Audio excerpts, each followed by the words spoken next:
Up dads talk sports to the masses in between wiping asses. Tom, what's going on today, bro? It's me and you again tonight. What's up? What's up? What's up? What's up, fellas? Everybody watching. Again, we appreciate you, everything you do. Tuning in means a lot to us. Trying to get this thing running, rocking, and rolling. Doing good so far, man. And I'm ready for another great episode, brother. How are you? Man, I can't complain. I can't complain. I've been excited to get on, dude. I've been watching a ridiculous amount of football, and I don't know if it's because of the podcast and trying to keep up with everything, or just the love for football. But bro, I've been absolutely locked in. I'm talking every day, morning, night, on my car ride in, my car ride back. When I'm, dude, it's football, not the best sport in the world. It's the Seriously, greatest. I know a lot of people American argue football, baby. American football. There's nothing else like it, bro. Like, what else can you sit down for what? What do we do? 9, 10, 11 hours on a Sunday, then turn around and do it 3 or 4 more hours on a Monday, and then again on a Thursday. Shit, we sit. How much do we sit each? How much football do you watch? Honestly, now that we do this shit, how much do you actually watch? Like, whether it's listening to breakdowns, or do you listen to more now, or were you doing more back then? No, I definitely listen to more now. Okay. All right. Well, so since you know a ton of football and you watch a lot of football, you should be able to get one of these trivia questions right. Right? I should. Yeah, let's do it. Let's do it. All right, I got an easy one for you. Mike Tomlin is the head coach of the Pittsburgh Steelers. I got a little piece on Mike Tomlin today. Who was the coach of the Steelers before Mike Tomlin? Was it Bill Cowher? Correct. All right. I felt like that one might have been a little bit too easy, so I brought a plan B. I always come prepared. The Kansas City Chiefs head coach is Andy Reid. Can you tell me who their last head coach was before Andy? He's still a head coach now, ain't he? He's not. Um, Him nor the guy before him. True. I'll give you a hint. This dude has been involved with I think he was the head coach of the Browns, and he was either a head coach or he was like an assistant coach for the Texans. And he was the last head coach of the Kansas City Chiefs before your favorite coach of all time, Andy Reid. I'm actually drawing a blank. I know Todd Haley was the head coach of the Chiefs at one. Yes, but there was one coach that coached for 1 year in between Haley's 3 and Andy Reid's last however long he's been there. I mean, the Browns have went through 1,000 head coaches, dude. Romeo Crennel. I knew that. Totally I figured. forgot. I figured as easy as that first one was, I was gonna have to try to get you with something on the second one. All right, so now that's we got that. Did you have any trivia for me? You ever want to try to stump me on some trivia? I got something for you, Rye. Let's see if it's not sports related. Actually, I lied. It can be sports related. Okay. So I heard this. I heard this earlier, and I got a couple people on it. Not many got it right. So, what's a 3-letter word that starts with gas? Car. Wow, look at that. Look how quick that was. You can't fool me, cuz. Too fucking smart up here, Tom. Hey, did you really get a lot of people with that? Everybody at work besides Rick. Rick got, so Brian didn't get that. Little Tommy. Dude, nah, little Tommy gave up quick. Bro, I gotta give them dudes some help because that was There's another one I heard on TikTok that I got them on. All right, let me hear that one. How do you spell fat? Is this the riddle? Yeah, how do you spell fat? How do I spell fat? Yes. Well, the obvious answer is F-A-T. Okay, how do you spell her? H-E-R. What do they spell together? What does fat and her spell together? Yeah. Father together? What's one or the other? A lot of people were saying fat her. Like fat. Oh, fat. Man. Yo, you got some dumbass people that you're dealing with, bro. You got some. Oh, I'm not even gonna get into that. I got to give the dudes at your job hell whenever I see them. All right, let's jump into the Thursday night game that's gonna kick off here in a little bit. We got the Buffalo Bills and the New England Patriots in an AFC East showdown. Bills are a 4-point favorite. The over/under is set at 43.5, and all three of the dads, Derek, Ryan, and Tom, are on the Buffalo Bill train. Tom, why do you got Buffalo winning? I mean, I think it's pretty obvious. They got the better fucking quarterback, but why do you got Buffalo winning? They got the better team. They do. They got the better offense. They got the better defense, and it's about time that the Bills get a win in the AFC East. So, that's the second note I got. The Bills are looking to avoid dropping their third straight. The Dolphins whoop their ass. The Jets whoop their ass, and now the Patriots trying to do it. Listen, they both played on Thanksgiving. Bills got out of Detroit with a win, a barely squeaked out, but they won. And like we've always said, a win is a win is a win. And the Patriots, listen, Mac Jones, I like to give him a lot of shit, but Mac Jones looked pretty good. I can't hate on Mac Jones for this one, but they did lose to the Vikings. It's a good Vikings team, so it's not a horrible loss, but one team coming off a win, one team coming off a loss. And this kind of feels like a must-win game for both, but it's really not.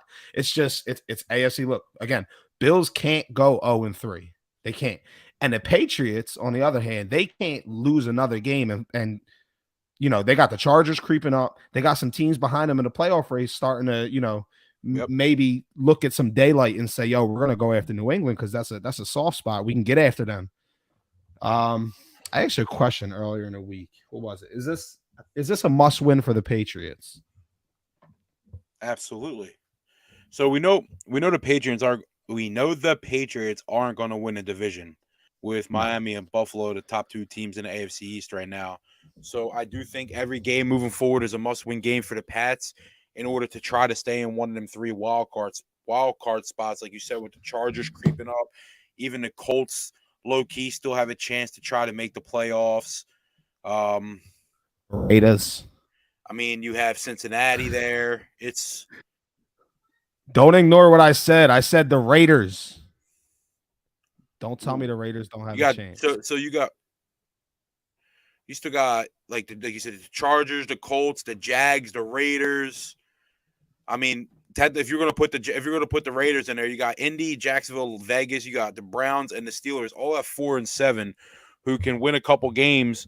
Praying that the Patriots fall a couple games starting tonight, and I mean, one of them teams could slip in the playoffs. You ever think like that now that there's 17 games, there's no more 500 records. You're either above 500 or under 500 moving forward.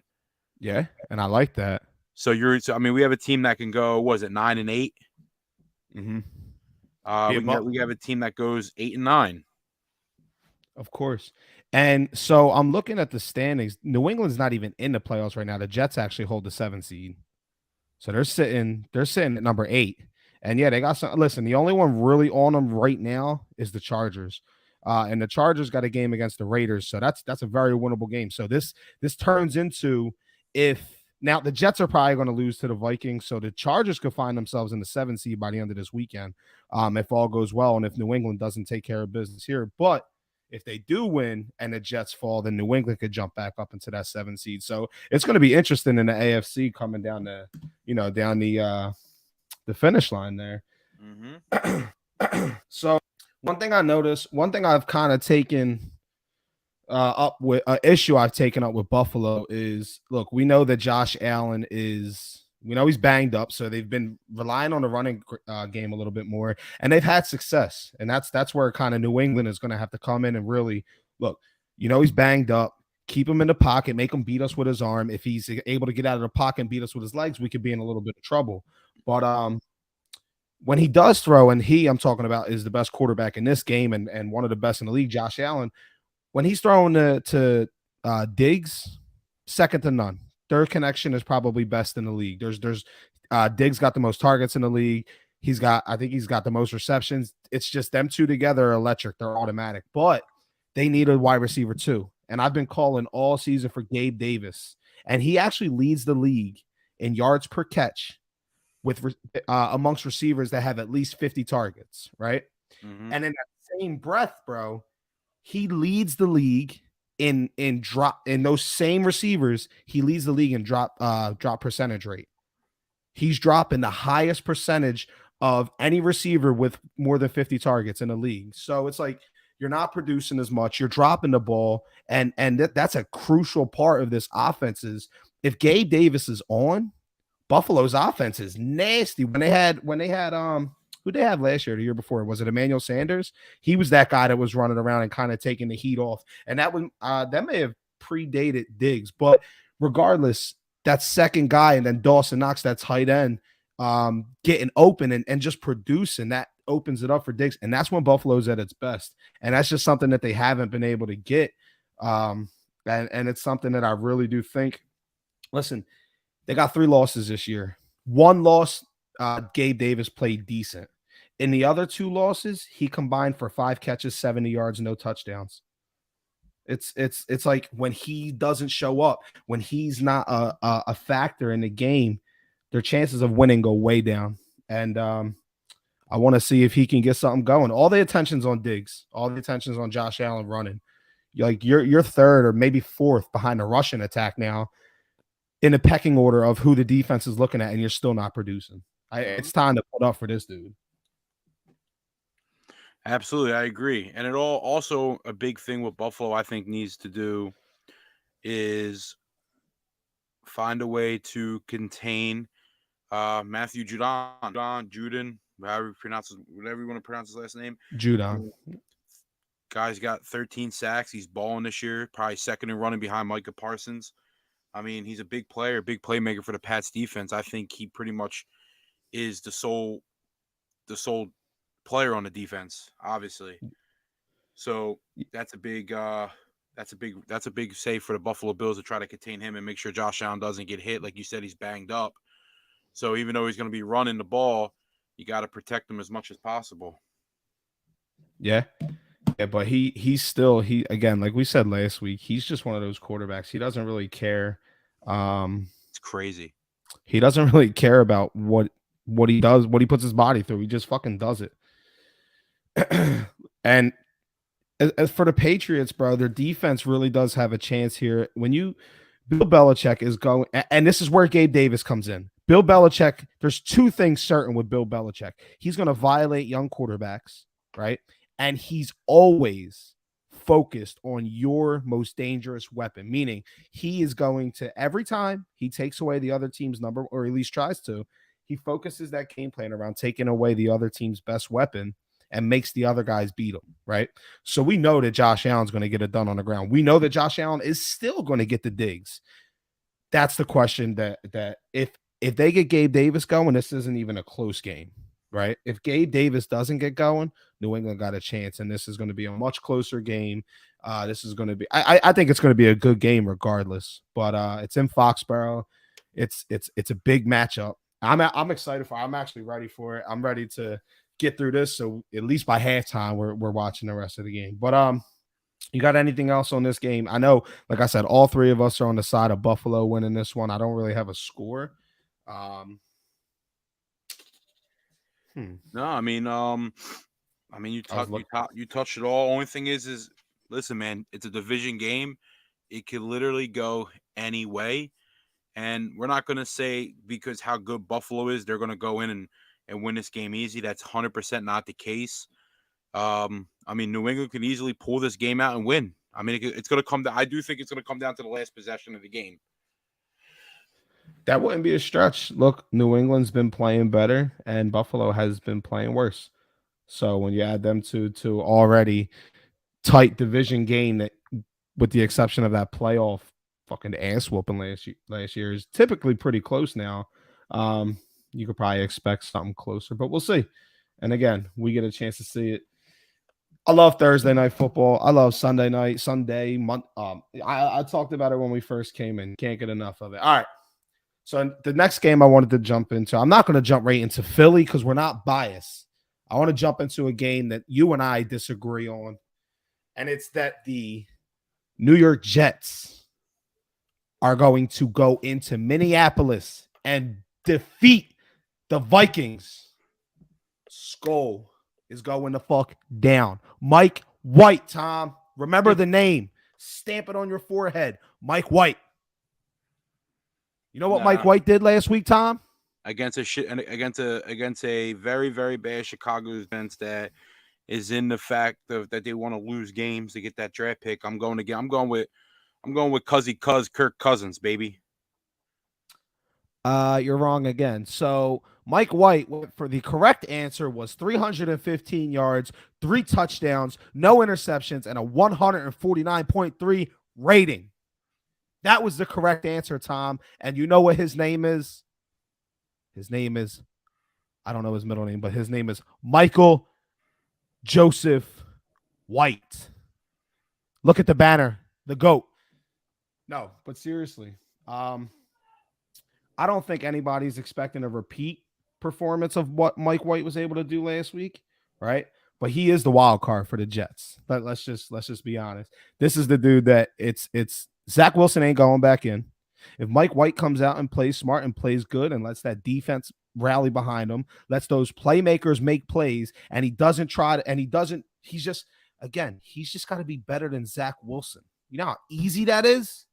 And if he is, I think, as much as I was on the Minnesota Vikings earlier in the year, and I was on the Jets, but I was kind of down on them, right? They were like in that Giants realm for me. I think the Vikings I think they got the better defense. That's not even questionable. And outside of Justin Jefferson, I think that they got the better offense. I do. Their quarterback, and the Vikings will have I'll give the Vikings the better quarterback. But with a healthy Breece Hall, what he was showing this year and the inconsistencies that Dalvin Cook has shown, matched with his injury history, yeah, I'm not going to just give Dalvin Cook the run over Breece Hall. And then Garrett Wilson, he's a monster. He's a monster in the making.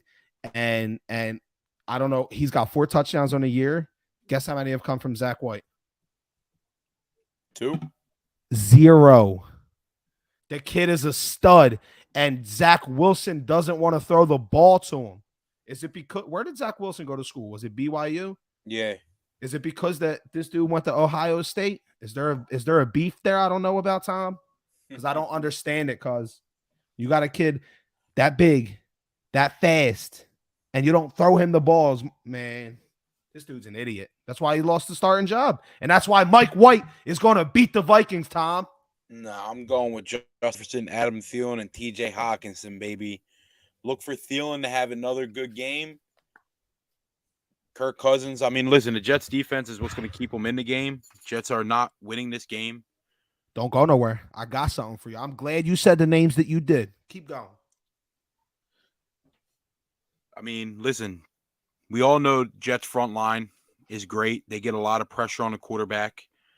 We know Sauce is probably the defensive rookie of the year. He's playing unreal besides the kid out in Seattle. But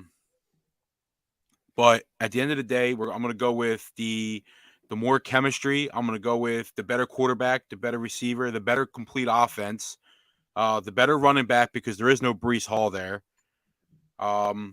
Going with a team like I said, the chemistry. I'm just going with the team that's been playing together all year, the team that knows what it's like to win. Kirk's been in this position before. Mike White hasn't. Mike White's never led a team into the playoffs. He's never been down to crunch time moments where they need to win. They need more wins than losses. I do like Mike White over Zach Wilson. We argued that last week. I do have the Vikings winning 27-23. Okay. So Kirk Cousins is a bum, but this is a 1:00 game, so we don't know. But I'm glad that you brought up Justin Jefferson, the greatest wide receiver in the league right now. Did you know that he caught Tyreek Hill? He's 1 yard behind Tyreek Hill for yards leader amongst receivers. But anyway, we know that JJ is one of, if not the best wide receiver in the league at this very moment, right? He's one of. Tom, who is hands down right now, I don't care about age, stature, who is the number 1 coverage corner in the NFL? You tell me. Defensive rookie of the year. Saucy, baby. Sauce Gardner is the number 1 coverage corner. And guess what? Minnesota, How many losses they got? 2. Guess what happened in them 2 losses? At Philly and at home to Dallas. No Justin Jefferson. JJ got locked up under 50 yards. So what do you think Sauce is about to do? Yo, what is Putting what's, I thought Thought what? I thought Pat Surtain was up there too. Or am I No, going no, crazy? no. It is no. No, I'm Surtain not is saying up there. Sauce isn't number one, but who's close to Sauce? Pat Surtain is up there, but Sauce is the best, and Jefferson is one of the best. I think Jefferson is probably the best. Look, we got the best fucking receiver. We got the best corner going head to head, and if that corner wins that matchup, Tom, your boat, whatever the fuck, it's sunk. That's what I was trying to say. That's I'm why sinking your you're sunken gonna have an boat. Adam Thielen sighting, baby. Oh, I got something for that too. Their number 2 corner is locking his ass up too. Oh, and what else? You think that they're going to go to TJ Hawkinson? Huh? TJ Hawkinson? Guess what? They've allowed no touchdowns to opposing tight ends, Tom. Stray jackets all over the field, kid. Your Vikings ain't going nowhere. Remember, I am the one that called the Vikings being hot. I am the one that called the Vikings losing to Dallas. You've been on the wrong side this whole time. I know those Vikings inside and out. And I'm telling you, that team is what? You're going to go against a team with defense that has a great front line, right? Yes. But what's Kirk Cousins like under pressure?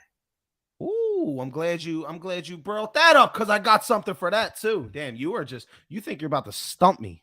You're not. Kirk Cousins, he does. I think hold up. I got it right here, actually. It's funny that you asked that. He's first in yards against pressure, and he's tied for second in touchdowns. I'll give you that. Under pressure, he's got the most yards in the league. He's got the second most touchdowns. Is that what you want to hear, Tom? That's what I need. That's all I need to hear. Cool. Kirk Cousins going to lead them to victory. Because guess what? That same Kirk Cousins that is used to getting 2.63 seconds per fucking drop back in the pocket, he's not going to get that against the Jets. And guess what the Jets got that those other teams don't got? Sauce Gardner and another cornerback in a coverage that is top 3 unit in the league. And guess what Kirk doesn't do? Guess what he's one of the worst in the league in, Tom? Passing completion percentage against the blitz. So if he's not getting over the top and getting to Jefferson, and he's not getting a Hawkinson down the middle because they don't allow shit to the tight ends, and that other cornerback is locking up that you got a better chance of Osborne beating him than Thielen. That slow turtle is not beating him unless it's in the red zone. Tom, it's locks everywhere. You see what this and they're a good running defense. So where's Dalvin going? He ain't been doing shit anyway. It's a loss, Tom. It's a loss. I hope this ain't your lock of the week. No. Oh, all right. Is there anything else? 14 pass deflections. First in the league, Jets defense. Huh? Vikings win, buddy. 86 quarterback hits by the Jets. Second in the league. So what's your final score prediction? Jets more than the Vikings. That's it? I didn't think about that. You know what I got for you, Tom? I should have put that up a couple seconds ago. But I do got a question for you, since you seem to be on the Vikings right now.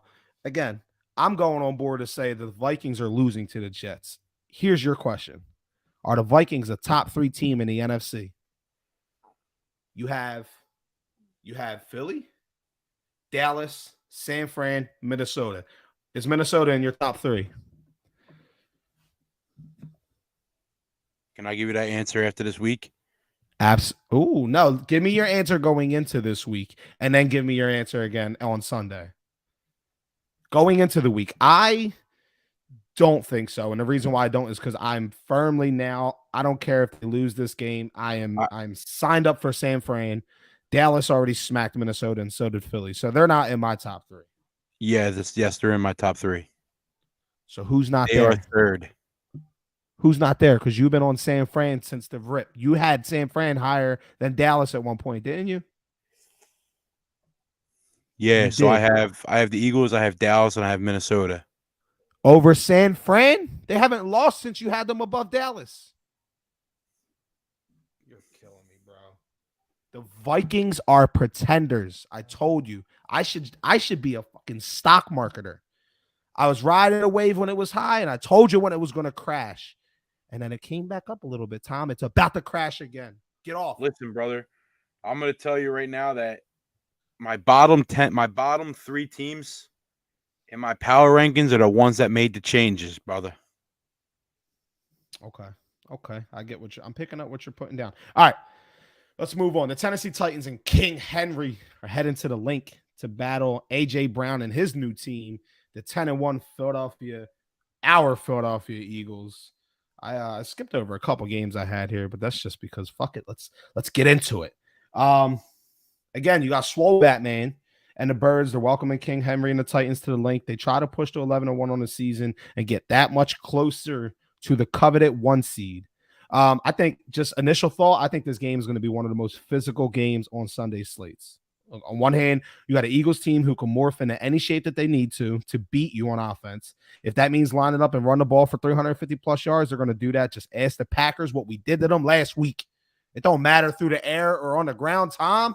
And this is where I argue with people on the Jalen Hurts versus Patrick Mahomes thing I have flipped. When you go, I'm not interested in the passing yard stats. I'm interested in wins, and I'm interested in losses. And Jalen Hurts' losses came on the back of A.J. Brown getting stripped. It came on the back of Quez Watkins fumbling that ball, and it came on the back of a stupid penalty by BG. To where Patrick Mahomes' losses, both of them he threw picks to lose the game. Don't give me that shit. He got 2 losses, and he threw interceptions when he could have won the game, and he lost them both. I don't want to hear that shit. Anyway. Back to this game at hand. Eagles will do whatever the hell they got to do.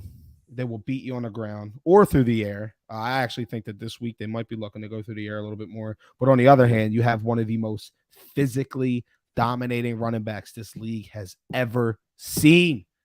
Tom, which team is going to have the better rushing attack on Sunday?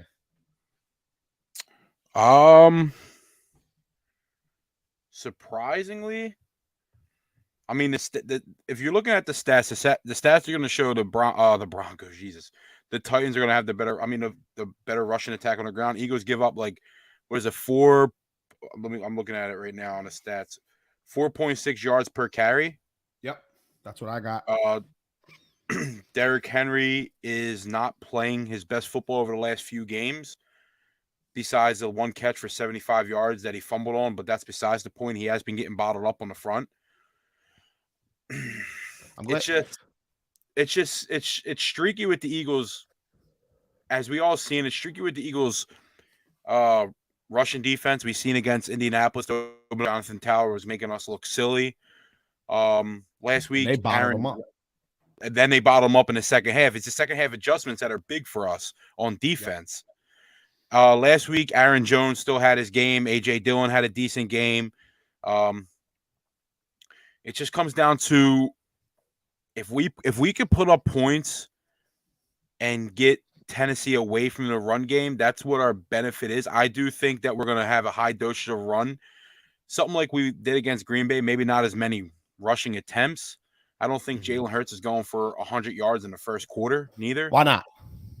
I mean, Tennessee's defense is better than Green Bay. That's for starters, I think. Rush defense is definitely better. Listen, I'm not saying Jalen Hurts can't. I just don't see. I think this is a big game. This is a personal game for A.J. Brown, a team that he thought he was going to be with damn near his whole career, and to the Eagles for Treylon Burke, pretty much just a younger, supposed to be A.J. Brown, because they didn't want to pay A.J. Brown, so they knew they got Burke for the next 4 years on a rookie contract. Yeah. So this game is definitely personal for A.J. Brown. I do think he gets involved. Hopefully, when he's swarmed by 4 defenders, he fucking falls. That's all. That's literally his. That's the only. If that's the only negative thing we have is that he fumbles the ball, and it's not that he fumbles the ball on he's trying to fight. Exactly. When's the last receiver we had that tried to fight for the extra yards, even with 4, 5, 6 defenders around him? We haven't had it in a while. T.O. Alshon. It's just, if that's, I mean, listen, fumbles are huge. It was effective reason why we lost one game. He fumbled last week. But it's just more about if anything, I don't see AJ. I can see AJ Brown pumping his legs this game and not going down either, just because of how personal it is. But Oh, IQ wise, if there's 3 defenders around him, just go down to the ground. 1, you avoid it. 2, you avoid coughing up the ball. But I'm so also very content with fighting for extra yards. So I'm not. I mean, everything he's done for us, he's the reason why we're winning. He's a big reason why we won 10 games, regardless. He spreads the field. yeah. So I mean, he's still He unreal. is. He is. He's one of the best receivers in the league, and he's proven it, and his stats back it up.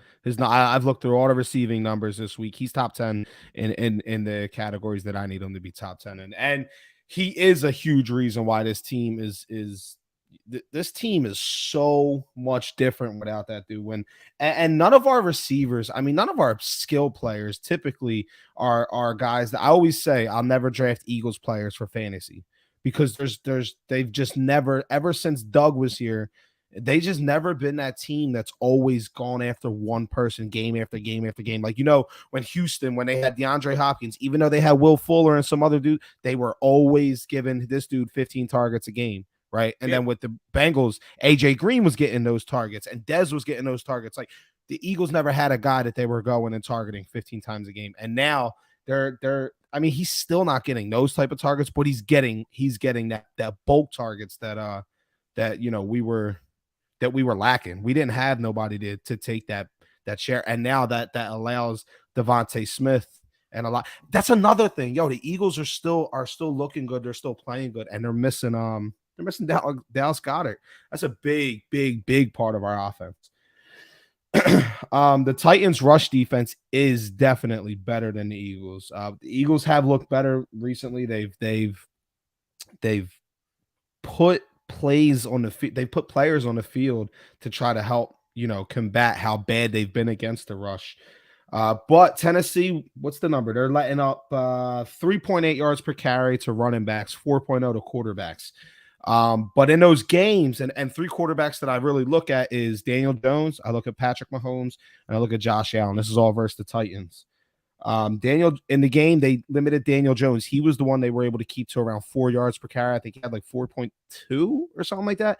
But they bottled him up, right? And Saquon went off. Saquon had almost 150 yards and a touchdown or so. Then Mahomes was able to hit them 6 times for 60 plus yards on the ground. And Jalen Hurts is a better rusher than Mahomes. And then they did bottle Josh Allen up. He was only able to carry it 1 time for 10 yards, but I mean, the Bills beat them 41-7. So that's kind of mute for them. So while they've done a decent job, I guess you could say, of bottling these mobile quarterbacks, they haven't faced anybody like Jalen. And I'm expecting Jalen Hurts to come out and fucking just do his thing. And you mentioned the 3.2 yards per carry. Derrick Henry that's what he's averaging over his last 3 games. Eagles are giving up 4.6, like you said. So this is definitely, I don't want to hear, I heard too many people on the radio today listening to, I listen to Angelo in the morning and all. I heard too many people saying that there's no way the Titans were going to come into Philly and win this game. And I do not feel that way. I absolutely do not feel that way. I feel like the Eagles should win. I feel like the Eagles are going to win if they play their ball. But to say that the Titans can't come in here and win, no, that team, that's not a shit team over there. They got 7 wins. That's a very respectable team. But I think that the Titans are going to win the Russian matchup. But I think the Eagles are going to outpace the Titans. I just want the Eagles to make Tannehill just fucking load up, play some old school Buddy Ryan defense and stack the box, get in the bear defense, stack the box up and make Ryan Tannehill if we lose to Ryan Tannehill, I could take it. But if we come out in a dime set on 3rd and fucking 8 and Derrick Henry just does what the Commanders did to us, I'm going to be fucking sick to my stomach for real. Got a question for you. Go ahead. Now, all I was going to say is I'm taking the Eagles offensive line over everybody in the NFL. Oh, of course. The Eagles got an elite offensive line. They can block, Patriots they can run, and them boys can sing. Mac Jones sucks, bro. Dude, he can't even complete a handoff without fumbling. On 3rd and 1. And now they're punting. Hey, New England, this is your quarterback, bro.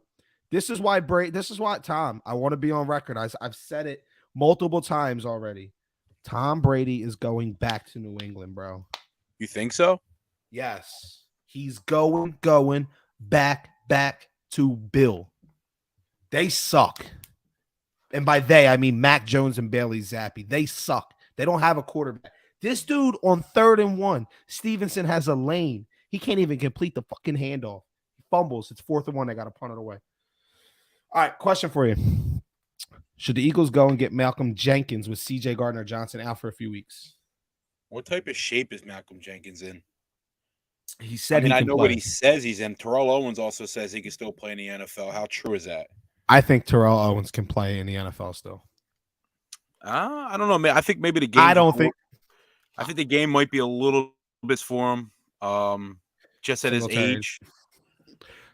That's all. That's all. I think it's too fast for him, and these guys are so much younger than him. That's just why I don't think Terrell Owens can be. Maybe he can play. I just don't know how effective he would be, if you know what I mean. Yeah, he's not going in there and putting up. But going to get Malcolm Jenkins as another guy in the locker room, as a guy that we know he can play, even if he's out there with, even if we see, I'm not upset seeing a lot more of Reed Blankenship in the meantime. That boy is a ball. I mean, I'm not going to say he's going to be great or anything because we don't know. But what he was doing against Sunday night against the Packers, he was all over the field. I believe he's the first undrafted rookie to ever intercept Aaron Rodgers, so that's a big milestone for him. I am not on Blank. I know Blankenship made a hell of a read, and I will give him credit for that. He stopped Rodgers from putting 7 on the board at a crucial time. But I want you to go back and watch that. I think it was the Aaron Jones touchdown around the side where he just outraced everybody. That is 1,000,000% on Reed Blankenship. Go watch the goddamn footage, Tom. This dude was back here in prime position to head towards the sideline and cut off Aaron Jones and force him back inside and let the swarm of army pick it up. No, instead, this dude goes straight at him. He made a V. He started running at. I seen it live time. I was like, which way are you? Like, I was anticipating when I seen him on the screen. I was just anticipating which way he was going to go, right? And he starts running the complete opposite way, and I'm like, bro, where are you going? And then he turns and he tries getting back upfield and he gets beat. Yes, he is still under contract with the Saints, so the Eagles would have to trade them. They would probably, honestly, do some petty shit like, look, give us our first rounder back and we'll give you the rights to Malcolm. That'd be some crazy shit, but I wouldn't be upset if we traded a fucking 7th rounder, 6th rounder for him. You give him some cash considerations. It's just the mindset in the locker room on this team. Like just his veteran mindset would help us out tremendously until CJ Gardner's back. But like I said, like I'm not saying Reed's a starter. I mean, obviously that play was just an undrafted rookie mistake. All I'm saying is he was all over the field doing what he could do, making mistakes, or he was hitting somebody. And that's what you want from that's what you want from a backup safety that has never played in the NFL game in his career. He's a missile. I will in the running game. I want that guy on the field. If it's an obvious running down, put him on the field. But he is a mistake waiting to happen. And absolutely. And if you were to ask me right now, if CJ Gardner-Johnson was to miss the next 4 weeks, which he's probably going to miss the next 3 or 4 weeks, right? If you ask me whether I would have Malcolm Jenkins or Reed, even if Reed's more physical at this age, if he's a little bit faster, cool. If he hits harder, fine. Give me Malcolm Jenkins because at the end of the day, Malcolm Jenkins might get beat on a touchdown or two. Just because or not even that. He might get beat on a catch or two because he's lost a step, but he's not going to make the mental mistakes. He knows what coverages to look for. And he's a vet. He's older, so he's smart enough he's a very smart player. He's smart enough to say, okay, I don't got it like I used to. And if we're up against let's say we're against the Dolphins in the Super Bowl, wherever the hell we played him, he's not going to look at Tyreek Hill and be like, oh, you know what? I can still catch that dude. He's going to be like, oh, my old ass needs to take a step or two back. And it's those plays that Malcolm Jenkins, his experience versus Reed Blankenship just being shot out of a cannon and just being out there like reacting. Like, yes, he got Rodgers, but guess what? These quarterbacks are going to get him because they see how aggressive he is, bro. Mm-hmm.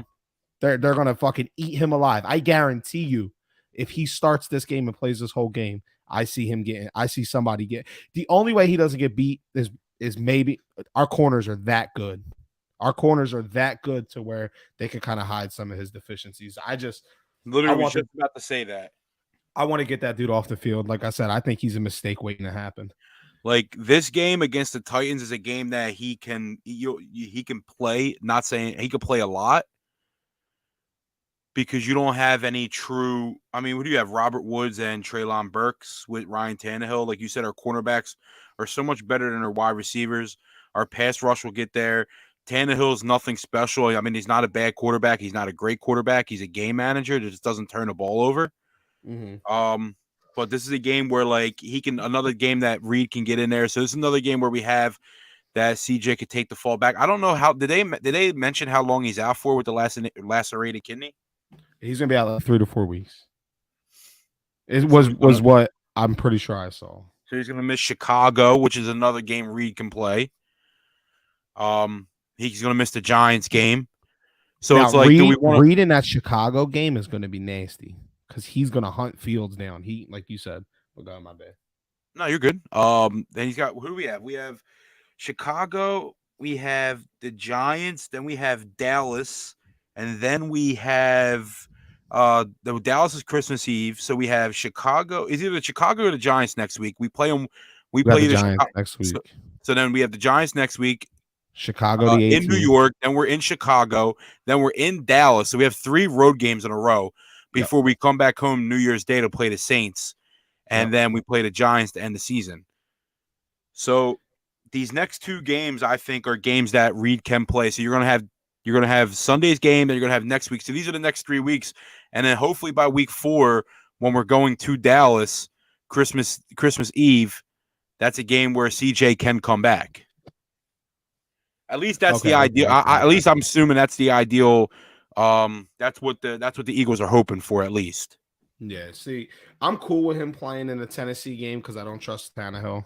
I'm cool with him playing in the Giants game because again, the Giants are going to be Barkley and DJ out the backfield, and the same thing with the Bears. When they're playing these teams that have these mobile quarterbacks, I'm cool. Sign me up. Put Reed in the game.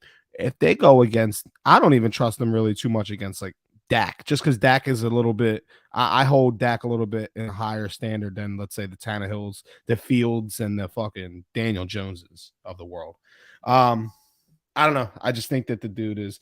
Let's stay on Daniel Jones, and let's bring in Taylor Heineke. The Commanders and the Giants, they're facing off this week, and their game's pretty important. I mean, neither of them are really fighting. I mean, their records wouldn't eliminate them, but neither of them, let's be real, are fighting for the NFC East, but they are fighting for those wild card spots. And just like last week, the Commanders are taking on another team that's right in their way of where they want to be. The Commanders are trying to fight back for a playoff spot, and the team that's sitting in front of them for now is the Giants. They got this is back-to-back matchups for the Commanders. They play the Giants this week, then they got a bye week next week, and then they come back and play the Giants again.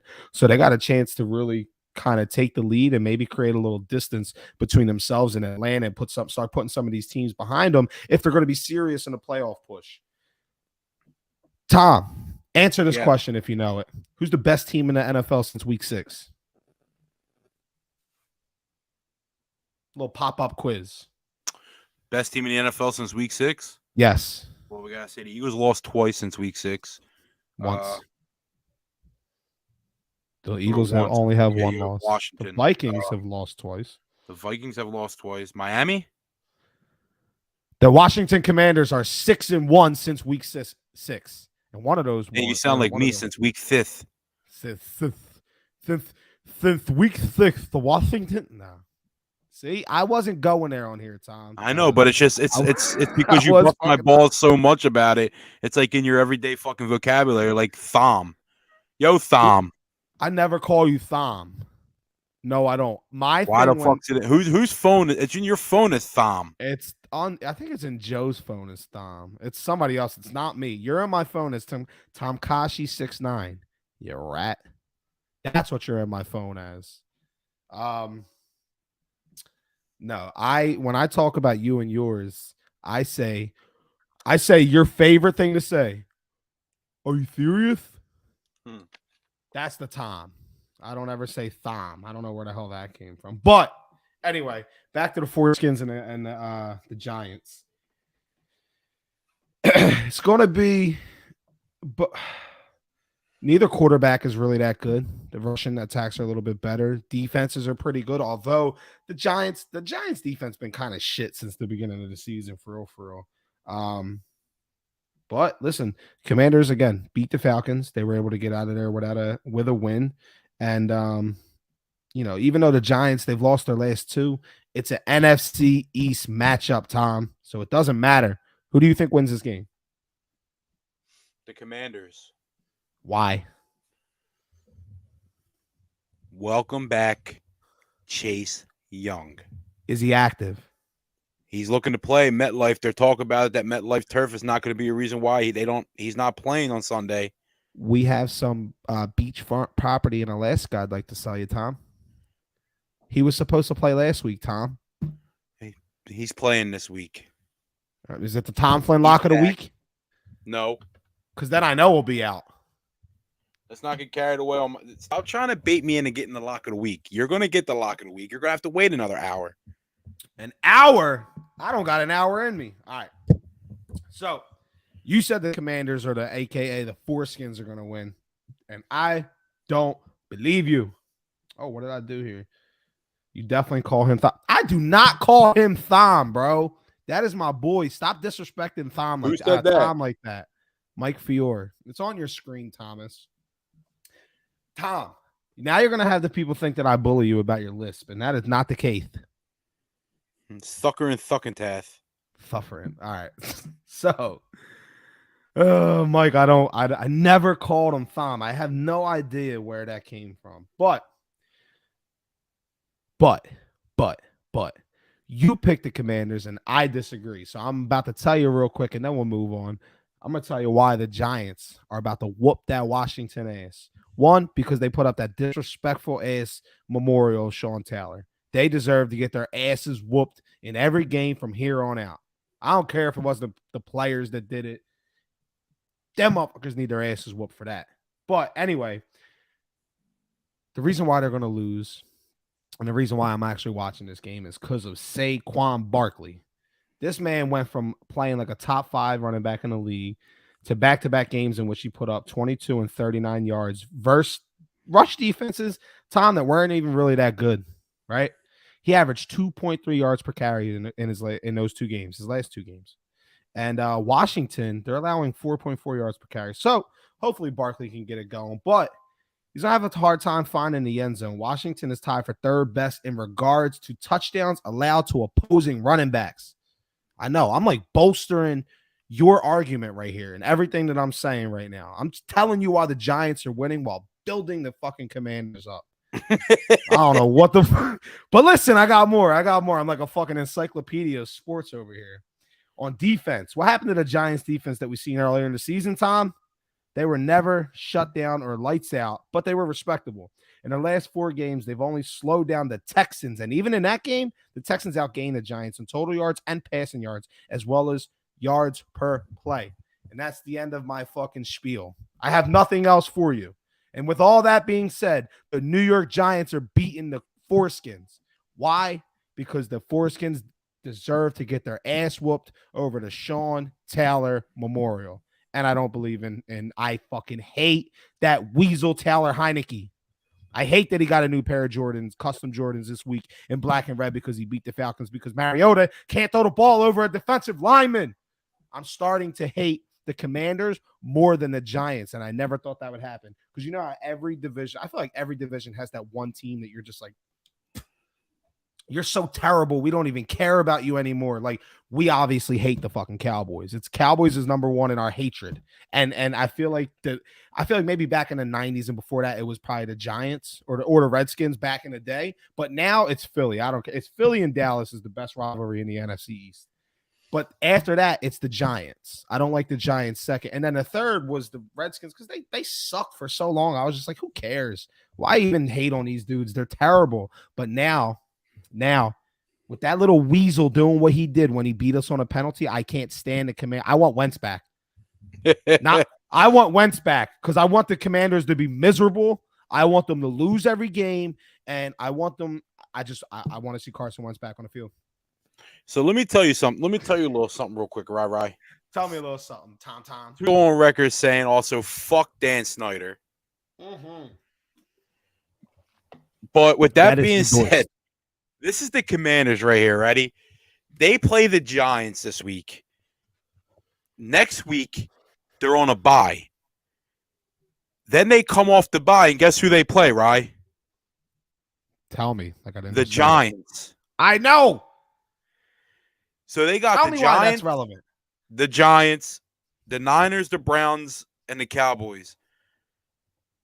Meaning this game, I guess what I'm saying here is, in order for the Commanders playoffs to stay alive because of not having the Niners and they still have 3 division games still on a record with the Browns and they're with the Deshaun Watson Browns. So at least this week we get to see what he's like against Houston. Not saying Houston, it's not anything special to go in and slaughter Houston, but still, both teams are literally in a must-win situation right now to try to even remotely stay alive in the NFC. Well, so go ahead. It's hard to beat a team twice, especially when you technically got to play the team back-to-back.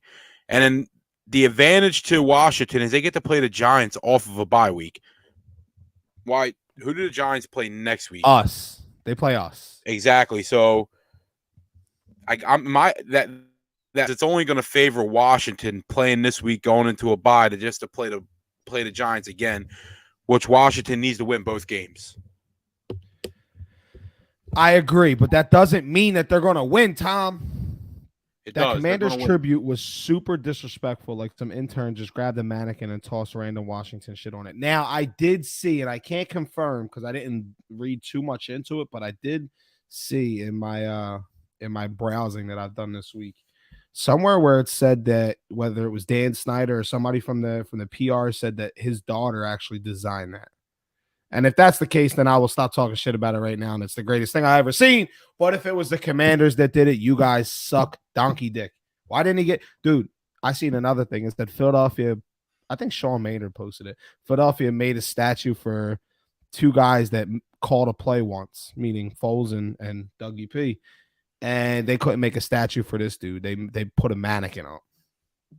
For real, that looked like Modell's. That looked like we went in Modell's or in Dick's and was looking up football equipment, and they just had that shit sitting there.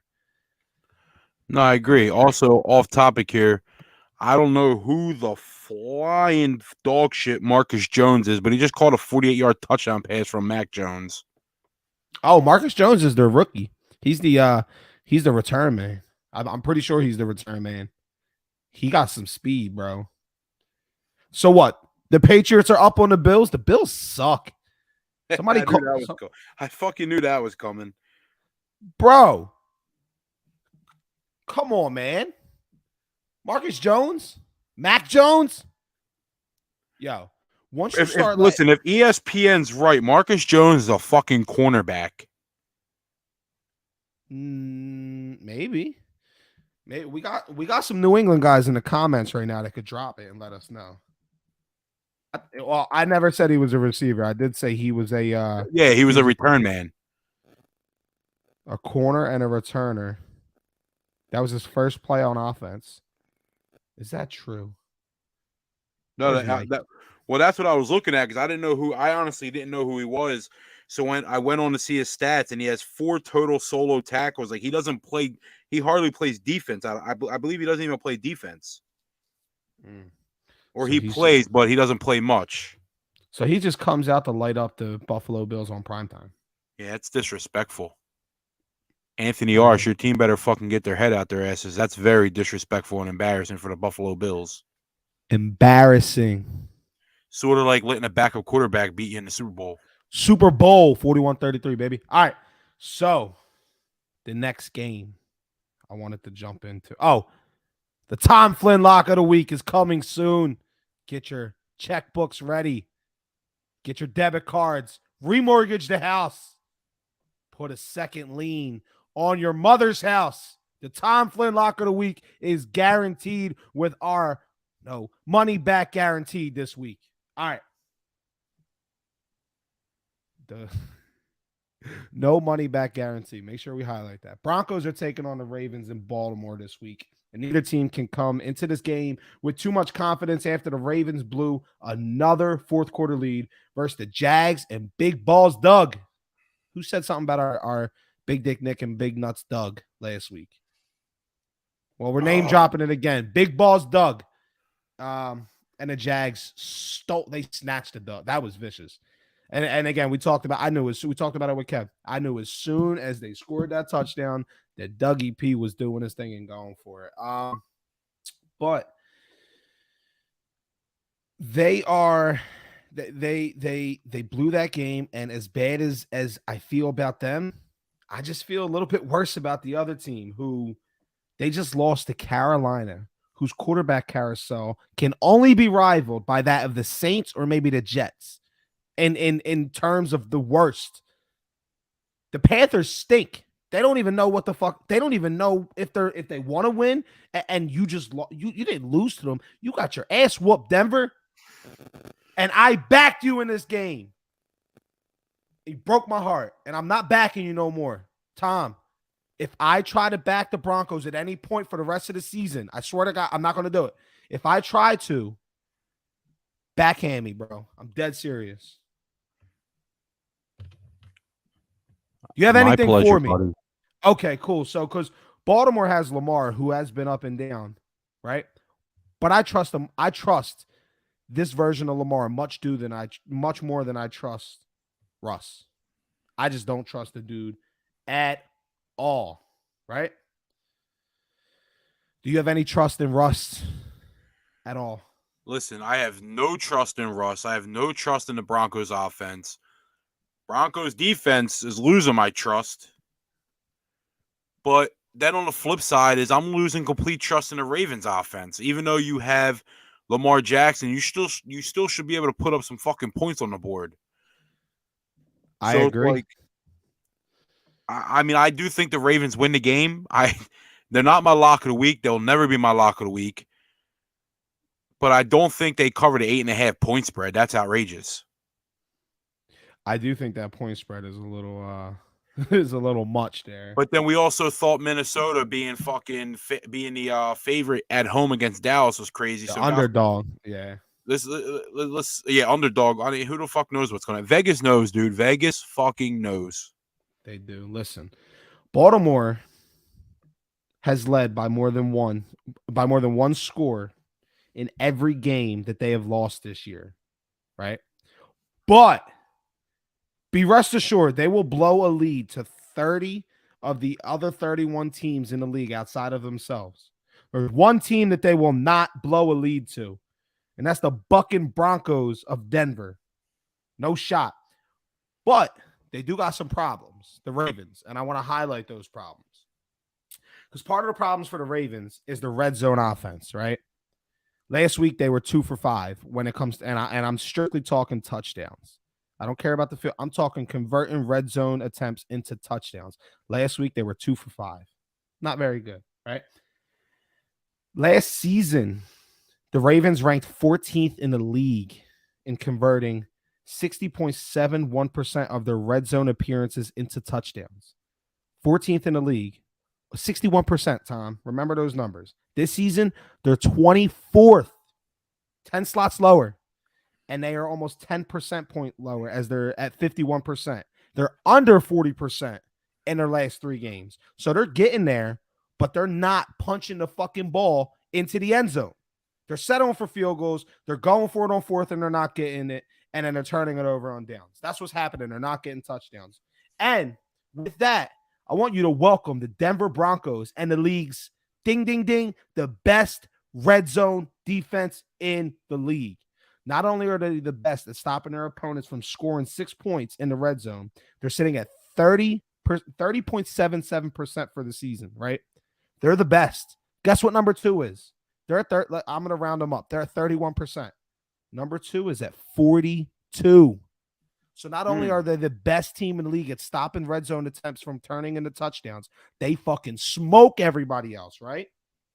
And to make matter worse for Lamar and the boys, when Baltimore plays at home, they're a bottom 5 team. They jump from that 24th, they drop all the way down to 27th. They're a bottom 5 team in the league scoring touchdowns in the red zone in Baltimore.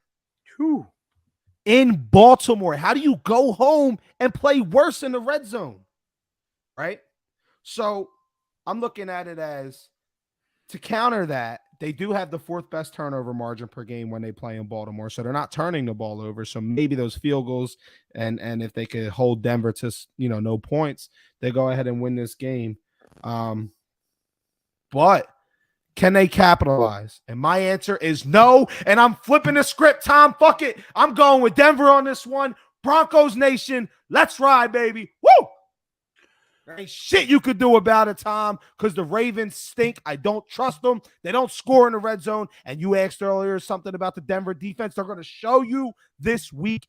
And Russ is going to stink again, but they're going to figure out a way to win.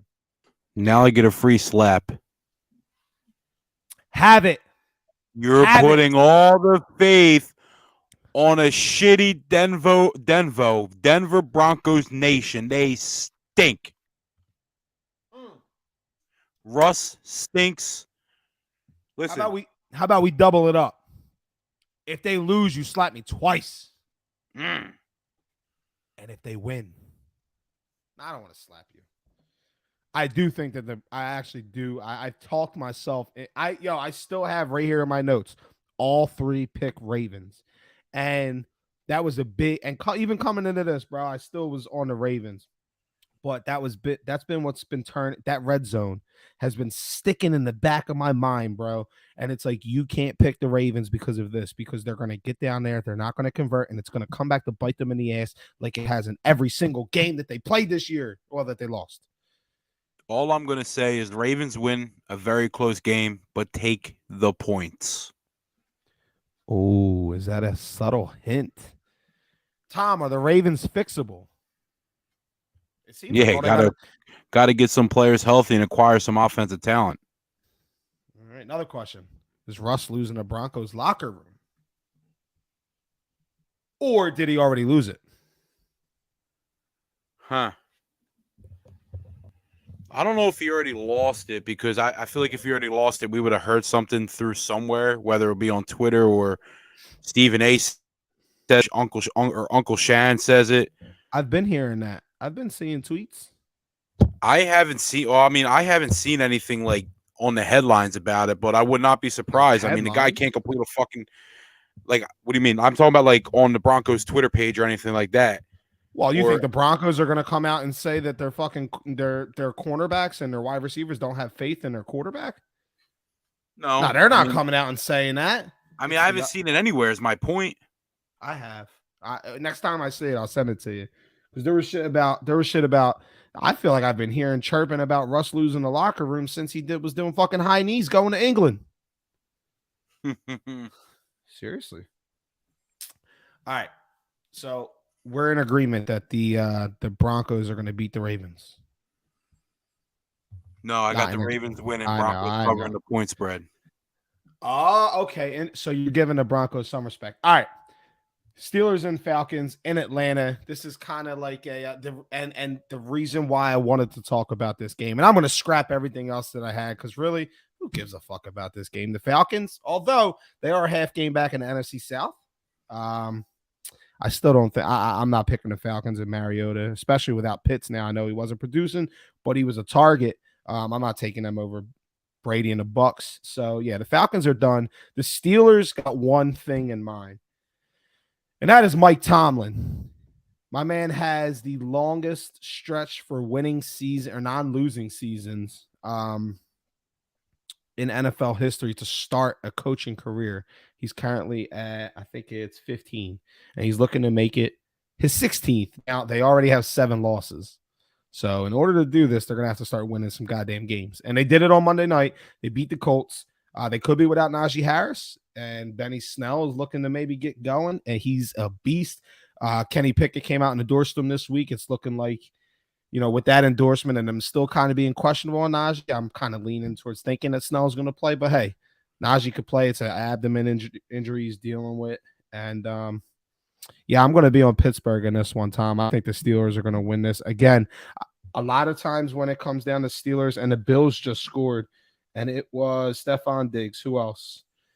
So a lot of these matchups when it comes to the Steelers and these teams that really aren't that good, or maybe don't have a good quarterback and they got younger coaches, I think coaching plays a big thing. And I'm taking Mike Tomlin over old Artie over there in Atlanta. I agree. Atlanta lost 3 of their last 4 games, I believe. They're still fighting for first place with the Tampa Bay Buccaneers. But the Steelers' run defense, which was like a major problem last year, has taken a complete turnaround, and how much they improved. They entered Sunday's game 6th against the run in the NFL this season. Also, Kenny Pickett, who showed a lot of struggles in his first few starts, has now gone 3 consecutive turning the ball over, and is coming off his 2 best games of the season. So he's finding George Pickens a lot. He still has Deontay Johnson out there, but he's getting the chemistry with rookie George Pickens. I'm on board with you. I have the Steelers winning, and I think it's going to come down to their run defense. If they can stop Cordell Patterson, which seems like it's almost impossible because of how sneaky he is, and if they can slow down Cordell and they can slow down Tyler Algier. Yeah. And force Marcus Mariota to throw the ball, I do think the Steelers win the game. I think the Steelers win the game regardless. Yeah, I think Kenny has played great, and I've been on Kenny. I think Small Hands is playing pretty good, and I think that this is a game where I would like to see him in that. He got to get a butt. He can't have one of those sub 200-yard games. They got to the Falcons, bro. They got a shitty pass rush. They got a shitty pass coverage. Like their pass defense is nothing. So I would like to see now. In order to say that, I say that to say, in order for him to get going, he's got to get, whether it's Harris or Snell, they got to get going early. They got to get a 7-yard gash out the door. They got to, maybe 4 or 5 drives, positive yards, 4 or 5, 6 yards per carry in the early going, and make Atlanta kind of move up a little bit, and maybe just keep an eye in that backfield a little bit more.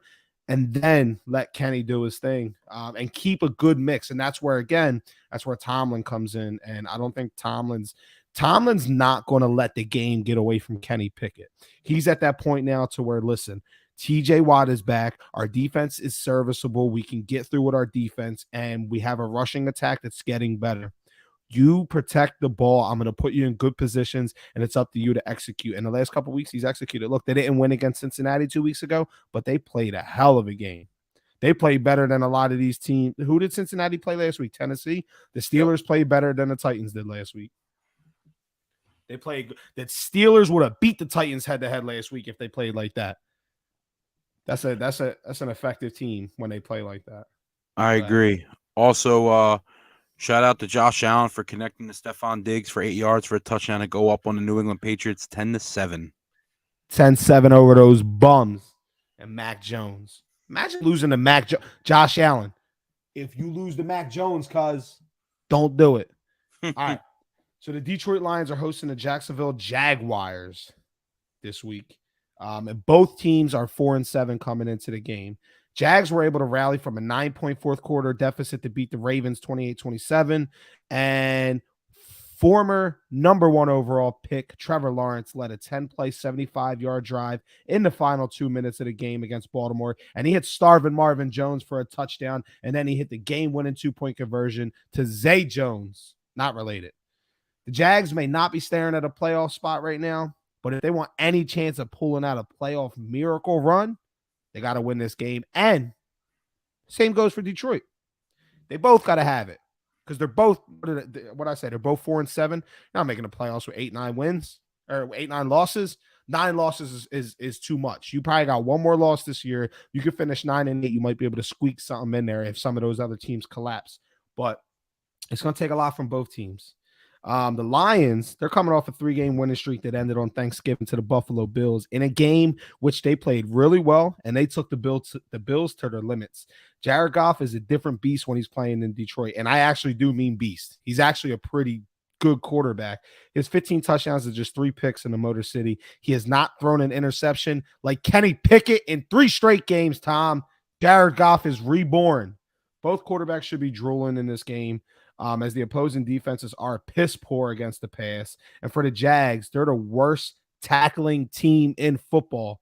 So, guys like Amon-Ra St. Brown, Jamal Williams, DeAndre Swift, they should be in line for a pretty big yak day, Tom. Ultimately, this game's going to come down to the quarterback play and the weapons on offense. And with ETN being a little banged up, it looks like he's going to play. But with ETN being a little bit banged up and Jared Goff starting to play a little bit more safer football, I'm going Detroit, Tom. Who do you got? Yeah, I mean, I could see Detroit winning the game. I think so. I'm going with the Jags solely on I'm going Doug Peterson over Dan Campbell. I'm going Trevor Lawrence over Jared Goff, although Jared Goff is not playing bad football right now. Mm-hmm. The biggest thing, though, is I think the Jags are going to come off that big win. They're either going to shit the bed or going to play good football. Both defenses we know are not good at all. So I think it is going to be a big offensive game. I think it's going to be a fun game to watch. I think it's going to be a quarterback duel.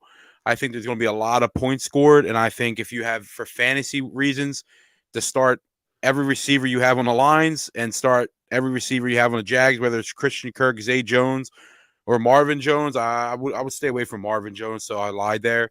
But on you were riding with Marvin last week or the week before. I know, but I mean Zay Jones and Christian Kirk get all the targets, other than Travis Etienne out of the backfield. But I think it's going to be a big fantasy game for the receivers out there, for the 1s and 2s and the running backs. And I think it's going to be a pretty high-scoring game. I think both teams are probably, I mean, in my opinion, they're going to score in the 30s. But I do think the Jags win on like a last-minute field goal, something like that. They're going to win on like the last possession. Trevor Lawrence is going to do it again. So, God, it's just going to be like a story, like Trevor Lawrence back-to-back games. He leads the team for a win. Like some storyline the NFL is going to use on Trevor Lawrence. Yeah, and my storyline is that the Los Angeles Rams I know they got their ring, but they absolutely suck. And Jared Goff is balling, Tom, and he's about to beat the Jags. Tom, don't do that. I'm not. I personally, I don't care who wins the game. Like I wouldn't be mad. I mean, I was like, I'm all aboard the Lions offense, and I love Aiden Hutchinson, so I'm all aboard with the Lions. Doug Peterson's the better coach. He's going to have the better game plan, and I personally think Trevor Lawrence is the better quarterback. Okay, so this game did open as it was tied for the highest opening line over under of the week. It was tied with Kansas City and Cincinnati, 51.5. Cincinnati and Kansas City has jumped to 52.5, so they're currently sitting at the highest. But opening, this was the highest. Vegas thinks that there's going to be a lot of points, and you said earlier Vegas Kansas knows. City game. I mean, you said that the Kansas City game. Now, I mean, that means everybody. What did the Kansas City game open up as? 51.5. And it's now 52.5 or 52. Yeah, it jumped a point. Yeah, so I mean, all the money's going on the over in that game. Exactly. All right. So I don't care what you say, Thomas, James Flynn. I don't give a damn what you say. The NFL cares about one thing, and that's storylines, nothing else. Right? Do you agree with me? 100%. That's it. Go home. Show's over. Bro, earlier this year, the league's front office, they hand down an 11-game suspension to Deshaun Watson, right? 11's a pretty weird number. A little strange, right? Yo, bro, I swear, dude, I know exactly where you're going with this, and I'm gonna let you fucking tell the world. But well, they know. when I Go at seen it. that, and you said I even said, I'm like, that's really weird. Like I can see like a 10 game. I can even see a 12 game suspension. But Something even. It's the odd number that's it's the fucking me odd up. fucking number. And then when I looked at like the schedule, and then when I seen all that, like you said, the headlines of when he makes his debut, I'm like, no fucking no shit that it's 11 game suspension. This is perfect for the NFL. Bro, they make him eligible to return week 13. And week 13, not only are they battling the Texans, his former team, but they're going to Houston. He's returning to the place that drafted him after all that bullshit. After all, not bullshit. I don't want to, but after all that shit that went down, Josh Allen just bombed. Oh, Gabe Davis sucks. Did he drop that? Yeah, he No, dropped. he just fucking didn't even. Oh my God, he sucks. I'm not even a Bills fan, and I want this dude off the team, man. Hold on, I want to watch this real quick. Look, Oh, that's he's nice. open. Bro, he's there. The ball's there. Wow. Dog, what is Gabe Davis doing, bro? Look at him. He looks like a kid that just got in trouble. Oh my God. Josh Allen will go right back to him again. No, Josh Allen is putting the ball on the ground and letting Singletary make people look stupid. First down. All right, so he does come back week 13 against the Texans. NFL gets their storyline. So not only is his first game, like I said, not only is his first game back against his former team, but it's in his former home. So the only return storyline bigger than this, Tom, is going to be this offseason when Tom Brady goes back to the Bucs. I want to make sure I say it again and be on record. But back to the Browns. They should win this game regardless of how Watson plays, because the Texans, while the Browns, their jerseys are doo-doo stain colors, the Texans are actually doo-doo. They fucking stink. They should be the teams with the shit colored uniform. Hey, Cleveland, give the ball to Nick Chubb. Pick off Kyle Allen or Davis Mills or whoever the hell it is a bunch of times and let your quarterback dip his toes in just a bit. He's got to dip his toes in just a little bit, but you got to watch him because he doesn't know boundaries. Make sure that motherfucker got some clothes on too. But, Tom, is there any shot that the Texans can spoil Deshaun's homecoming / debut? Not unless a miracle happens. I mean, the only thing is the Browns defense has allowed 30 points per game, which is, I mean, it's like bottom 5 of the league, because I mean the run defense is horrific. So I think Dameon Pierce will have a good game on Sunday. I think Nick Chubb goes triple digits. I think Myles Garrett has a good game. I think Deshaun Watson, like when we seen him in preseason, he didn't look that good in preseason. Who knows what Deshaun Watson's going to do? I think he was back. I think he was only allowed to go back to practice. Was it 3 weeks ago, Rye? Week 11 or week 12, one of them. Yeah, 2 weeks ago, 3 weeks ago. Yeah, so he's been practicing. I mean, Jacoby Brissett was still getting the first team reps, of course. But the Browns win. I don't know I don't know how big of a win it's going to be. My question to you is, what kind of crowd is it going to be? What are you going to be? Are you going to have ovations? You're going to have boos? What are you going to have? What's it like when Deshaun Watson comes out the tunnel? They're not gonna give him an ovation. No shot. And I think that if the allegations weren't in there, I think he would get an ovation because he didn't mesh with the owner. And I feel like, a lot of fans will probably sympathize with that. Like, oh, he wanted to get out of here because the owner, and with them losing as much as they do, oh, we probably hate the fucking owners too, right? But when you add in the shit, whether he did it or not, the jury is out on that. But it's like, bro, this shit is still a big fucking dark cloud hanging over. It's not going to allow the Texans fans, the Texans faithful, to give this dude an ovation. I do think that there's more than likely there's going to be some heckling. There's probably going to be some. I imagine there's going to be protests outside the stadiums. Like I seen somewhere where they said 10 of the victims were going to be at the game, so that people are going to show up. I guarantee there's going to be stuff outside the stadium. There's probably going to be a demonstration. I wouldn't be surprised if somebody runs on the field with something that they want. Like, there's going to be that type of stuff. I'm sure that Houston got security beefed up for this game, but that's really the only reason to watch this game, is to kind of watch and see what Deshaun Watson does and see what the crowd in Houston does. I think they boo the shit out of him. But I also think it's not going to be long lived, because I think Cleveland's going to come out and punch him in the mouth. It's going to turn into a who gives a fuck. I honestly, that's what I think. I got the Browns. I got the Browns winning too, though. I don't have a score, but I will take the Browns winning. All right, so the Packers and the Bears. I took the Bears. You took the Packers. Tell me why you think the Packers are going to win real quick. The run game. I think Aaron Jones will have a good game. And I guess when I picked, because I remember when I picked the Packers, I'm assuming Aaron Rodgers is playing. So, and I'm assuming, I believe Justin Fields is a full part. Aaron Rodgers was back to practice today. Justin Fields was a full participant at practice too, I believe, wasn't he? He was. So, you're going to get an Aaron Rodgers, Justin Fields duel. Packers won the first meeting. I think the Packers are just going to win again. I just think the Bears are like in that mood to where, like, I'm just going to go out there and play to get the chemistry, to mesh with my fellas, to mesh with my guys, get some. Darnell Mooney's done for the year, so now I got Chase Claypool to mesh with. I got chemistry to build. But win or lose, I don't care. We just want that draft pick. But I think I think the Packers win. Go ahead.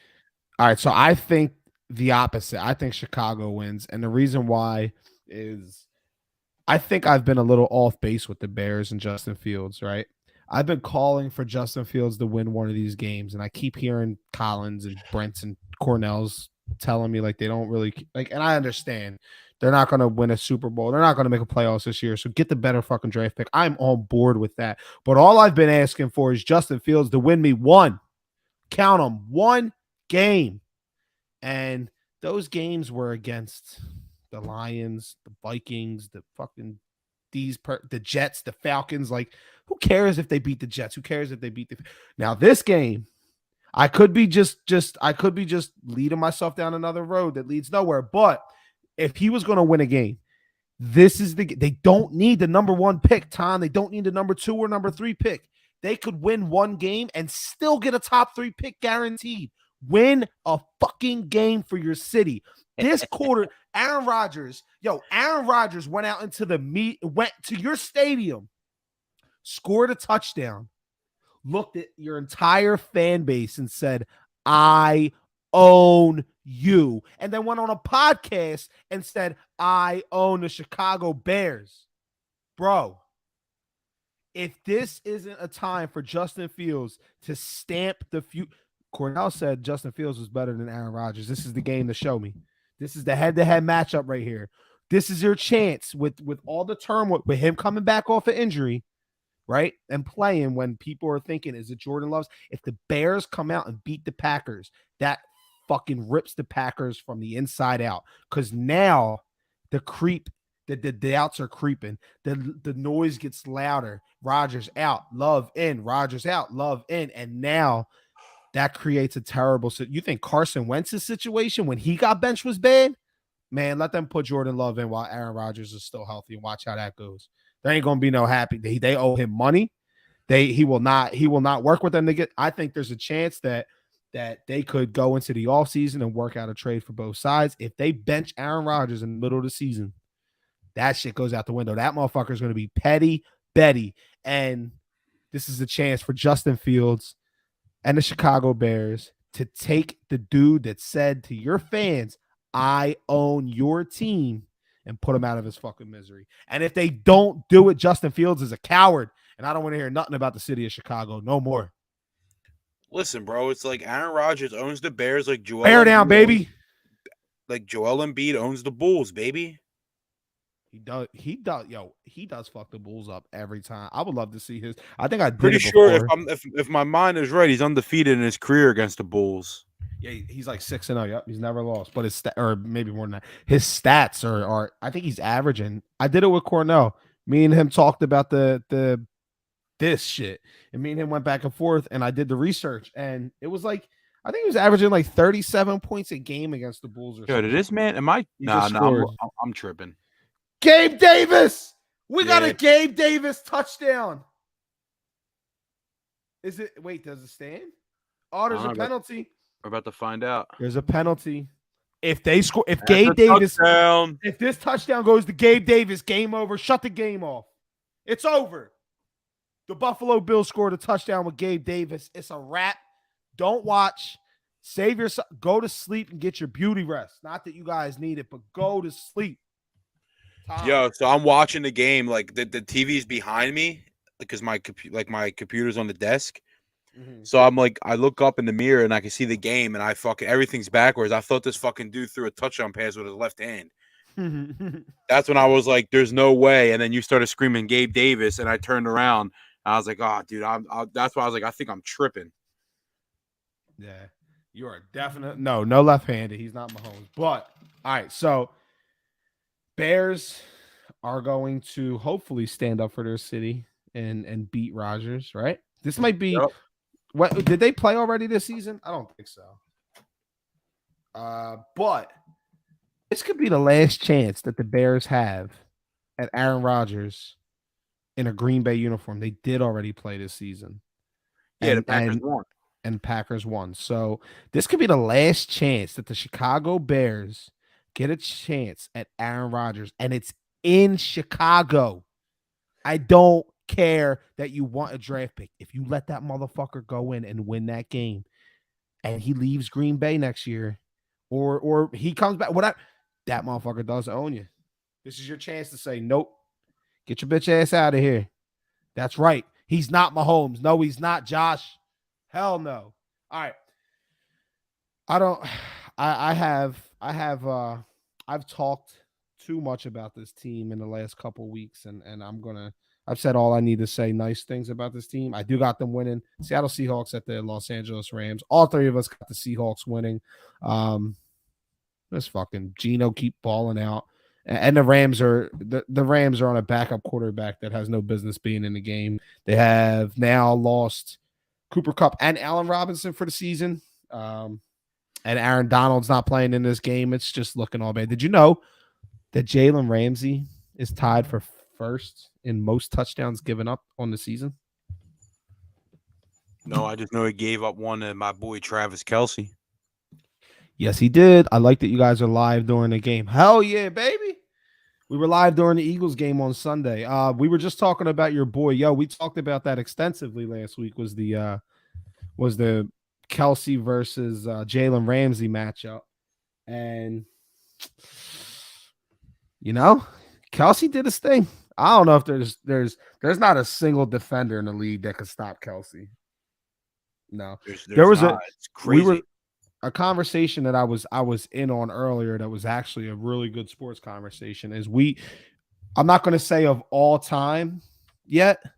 He's trending that way. But right now, there's no argument that Travis Kelce isn't the best tight end in the league, right?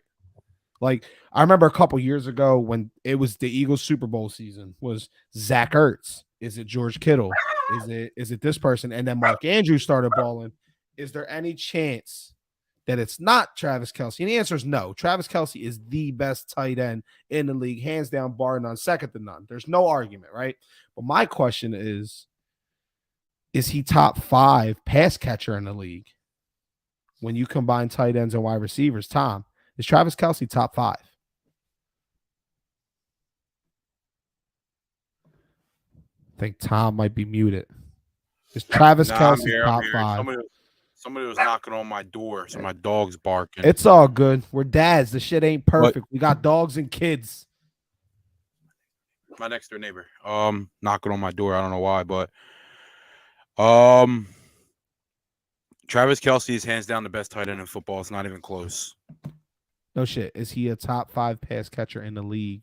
Wide receivers and tight ends combined. Absolutely. So you're taking him over Justin Jefferson, Jamar Chase? Which one? It's got to be one. Justin Jefferson, Jamar Chase, Stephon Diggs, Tyreek Hill, or give me another AJ Brown. Well, AJ Brown, I won't be biased here. Are you taking him over Tyreek Hill? I mean, an all-around football player, I am taking him over Tyreek Hill. Wide Yeah. receiver, pass catcher. Yeah. Now you're putting me in a tough spot. Yeah, I'm taking Travis Kelce. Over Tyreek? Yes. Ooh. So are you taking him or Justin Jefferson? Justin Jefferson. Okay. Are you taking Travis Kelce or Jamar Chase? So you're taking Uh, Justin Jefferson over Tyreek Hill. yes. That's You're interesting. talking Okay. about catcher, correct? Yeah, pass catcher. I mean, Ready, Travis set, hike. Kelce's Go up out, there. run a route, catch the ball. Oh, Devontae Adams. Yeah. Now you're putting me in a tough spot. That's my goal. So I want to know. Listen, Justin Jefferson, no. Devontae Adams, no. Tyreek Hill, yes. Jamar Chase, yes. AJ Brown, yes. And the other one was who was it? Stephon Diggs. Stephon Diggs, no. Okay, so you got him fourth. So you're Like, taking my thing is what does, other than speed, what do these guys do better than Travis Kelce? are you talking about Tyreek Hill? Yeah, Travis Kelce gets open just as much as Tyreek Hill, and he doesn't even have the speed. Tom, you can't take speed away in a conversation like that. That's like saying, hey, Tom, if Travis Kelce was the same size as Tyreek Hill, would he still be a dominant tight end? You can't So take let me away ask you a question. Tyreek Hill's speed is his X factor. You're building your team right now, right? You have a prime Tyreek Hill and you have a prime Travis Kelce right now with Patrick Mahomes. Who are you taking? Ooh. I'm probably taking. Oh, that's a tough one. I might take Kelce. I might take. I have no clue. That's a tough one. There's no wrong answer there, and it's just the fact that we have to sit there and think who we're taking just answers your question. Like, wow, like you're putting me in a tough spot. Like, I don't know who to take. Like, that you could go with either or. Like, same thing. I mean, obviously, you're gonna go if you have Patrick Mahomes, right? And you're picking either a prime, like right now, Devontae Adams or Travis Kelce. Who you taking? Probably Devontae Adams. Yeah, same thing with probably Justin Jefferson. That all I'm saying is guys that like we know what's can't take his speed away. I apologize for that, but I'm just saying that Travis Kelce doesn't have like Tyreek Hill doesn't have Travis Kelce size. You're correct. Travis Kelce doesn't have Tyreek Hill speed, but at the end of the day, speed hurts more than size. Mm-hmm. So what Travis Kelce does at his size with the less speed is, I mean, with Travis Kelce is like you're comparing them. You're not comparing Tyreek Hill to Jerry Rice or Terrell Owens or Randy Moss. Like you're comparing Travis Kelce to Antonio Gates, Tony Gonzalez, and Shannon Sharp. Well, I mean, it's probably there's less of a there's less of a crowd there in the tight end. I mean, you got Antonio Gates, you got Tony Gonzalez, and like Shannon Sharp and a couple of great and Gronk. Like you can already sit Travis Kelce in a top 5 tight end spot. You could probably move him up into like the top 3 or 4. To where Tyreek Hill, no, you're not comparing him to Jerry because there's so many more and so many better wide receivers. I mean, think of the great. I thought about this the other day. Think of the great wide receivers we got right now, right? Who's one of the best wide receivers that we've had in the league for the last 10 years? DeAndre Hopkins. I don't think DeAndre Hopkins is going to go down as a top 10 receiver of all time. And that doesn't even include you can hide the bullshit with the steroids. There's so many good receivers out there, bro. I mean,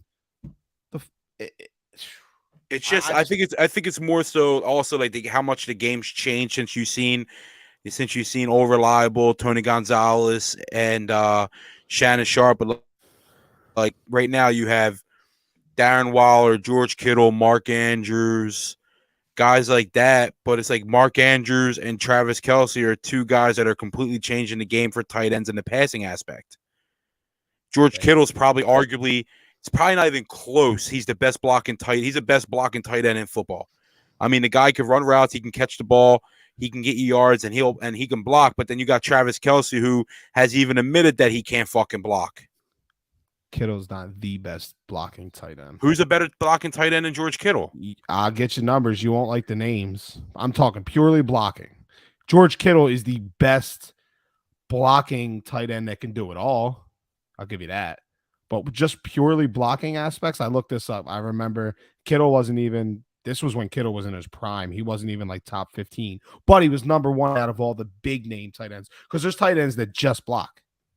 They don't do anything else. They just block, and they're much better than Kittle at block. But Kittle's a fucking dog. I love the way that he plays. Tenacious. That's how I played back in the day, Tom. You couldn't fuck with me across the line from you.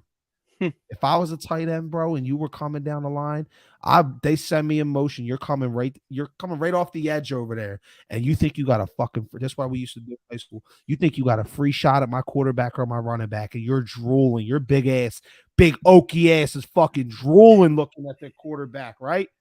And what do? I come up the fuck out of nowhere and I lay the fucking hammer. Boom! Goes the dynamite, and down goes Tom Flynn. That's what would happen, Tom. Now line me up across from you, put you as a wide receiver. After that, we're just gonna move on to the next game. Put me on the opposite side, put you at receiver, me at cornerback. You got that. Just run a fly route. Tom got some speed. We talked about this before. All right, next game. This is a pretty big game. This is probably game of the week, game of the year. Potential Super Bowl preview with one of the league's best offenses ready to battle one of the league's premier defenses in San Francisco as the Dolphins and 49ers are set to battle in what could be, again, game of the week, game of the year, and a potential look into the proverbial crystal ball. On one side, you got a Miami team who remains undefeated in teams this year, in games this year in which Tua has played or started and played most of the snaps. Their offense is a top 3 unit, only arguable with maybe the Chiefs and the Eagles. The pass attack is led by Tua, who is leading the league in QB rate and yards per attempt. Tyreek Hill, who we just talked about, is the league's leading wide receiver by 1 yard over Justin Jefferson, and his teammate Jalen Waddle is also in the top 5 in pass catchers. In terms of yards with 963, and he's actually got more touchdowns than Tyreek Hill. So they're both doing it. They're both balling out. So to say the 49ers, who don't seem to have a defensive flaw anywhere, have their hands full is an understatement. But they're bringing Travarius Ward, and he's likely going to get the Tyreek Hill matchup, and that should be a good one. I'm not backing anyone to stop the Cheetah, but Ward's got a chance because he at least got a shot to slow him down. He comes into this game as one of the better corners in the season. He's top 20 in reception percentage allowed to opposing wide receivers, and he allows the 5th lowest yards after catch and has only allowed 1 touchdown this season. Now, where Ward does struggle is he allows the 13th most receptions, most yards per reception. He's allowing 12.5 per catch, and Tyreek Hill's at 14.2 yards per catch. So that looks like Hill's going to be right. You get him 10 catches, he's going to rack up 140 yards. My advantage there goes to the Cheetah. And then on the other side, you got Waddle and Lenoir. Diomador Lenoir. I don't know how the hell to say this dude's name, but this dude's allowing 77.1% pass completion percentage and 11.6 yards per catch. But he's only allowed 5 catches over the last 3 games, and he hasn't allowed a touchdown all year. Waddle's sitting on a whopping 17.2 yards per catch, which ranks him number 1 in the league for receivers over 60 targets. But in the same sentence, as good as Waddle has been, he, just like Gabe Davis, got a case of butterfingers. He leads the league in drop passes with 8 on the season, and he had 2 drops last week versus the Texans. And still, advantage goes to Jalen Waddle over Lenoir. Tom. Yes, sir. I think that the 49ers got a great pass defense, a great defense overall. But I'm gonna rock with the Dolphins on this, at least in this matchup.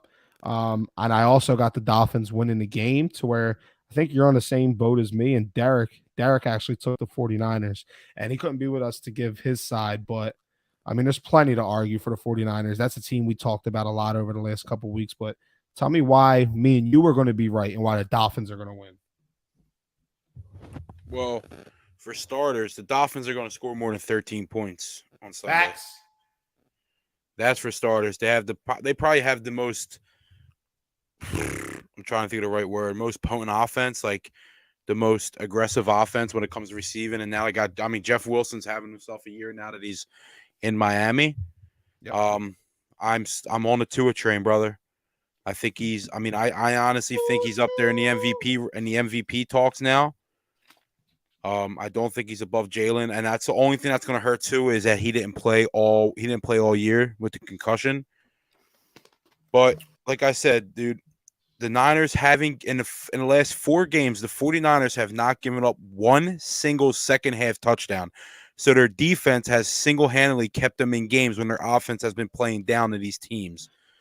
Like the Saints last week. I mean, Saints defense don't get me bad. They're not good, but the weapons that the Niners have with like Debo, I'll say it all the George Kittle, Debo, Brandon Ayuk, Christian McCaffrey, and whoever that other receiver was that they had.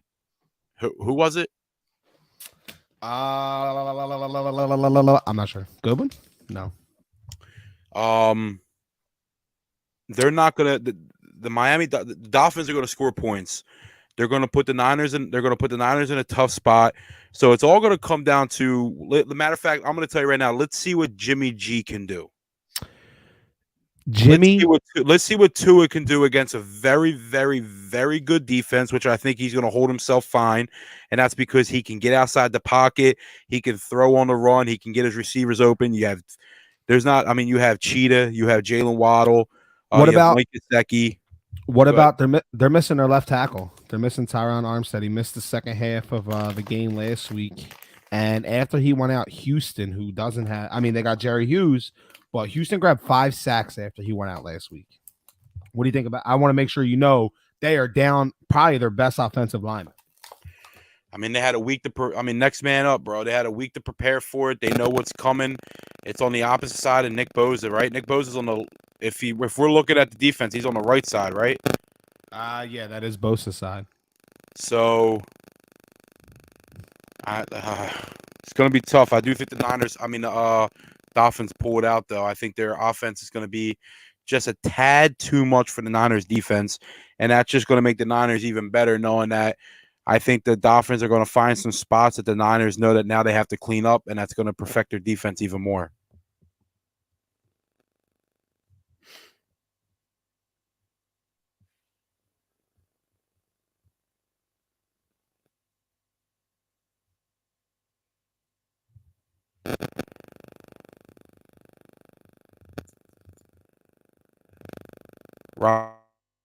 Right, brother.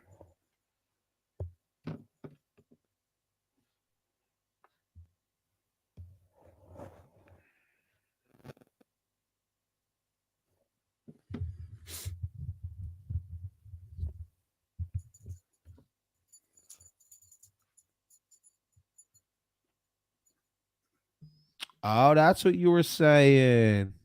I'm sitting there looking at the screen. All right, so can you hear me now, Tom?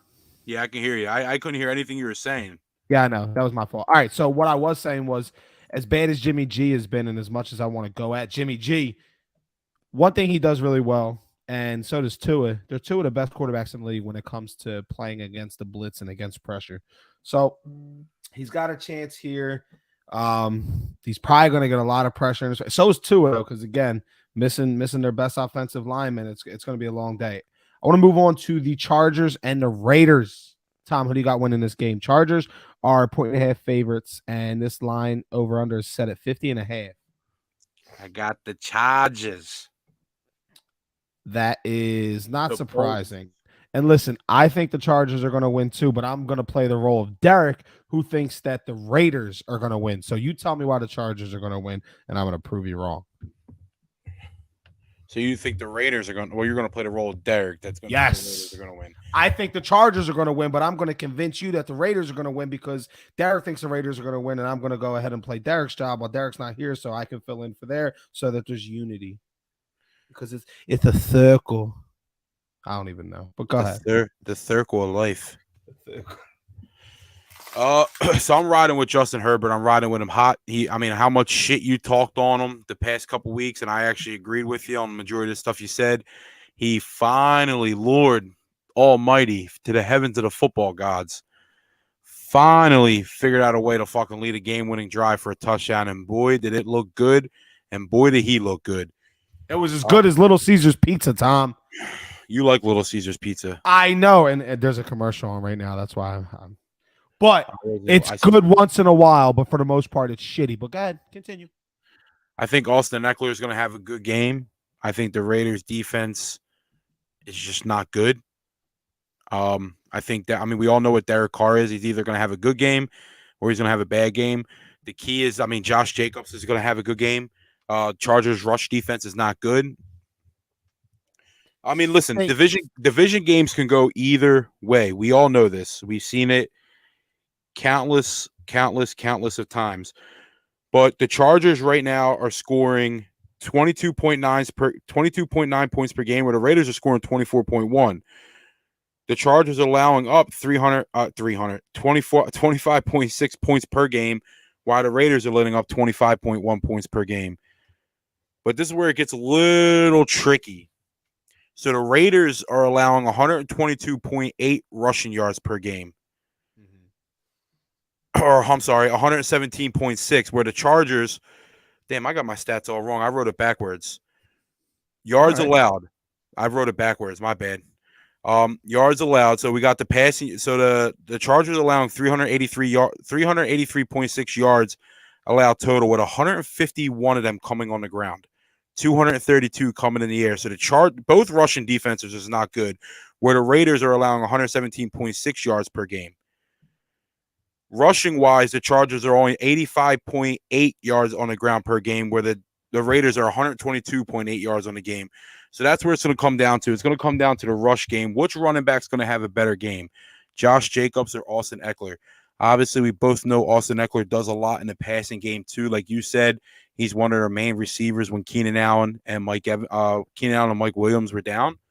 Keenan Allen's back. He finally found himself in the end zone for the first time in a few weeks.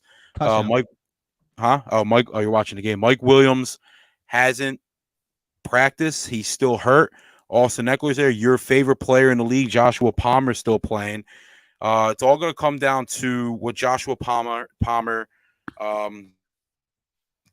Austin Eckler, Justin Herbert, and what the fuck the Chargers rush defense can finally somehow bottle up Josh Jacobs. I do think they get it done in the division game in Allegiant Stadium.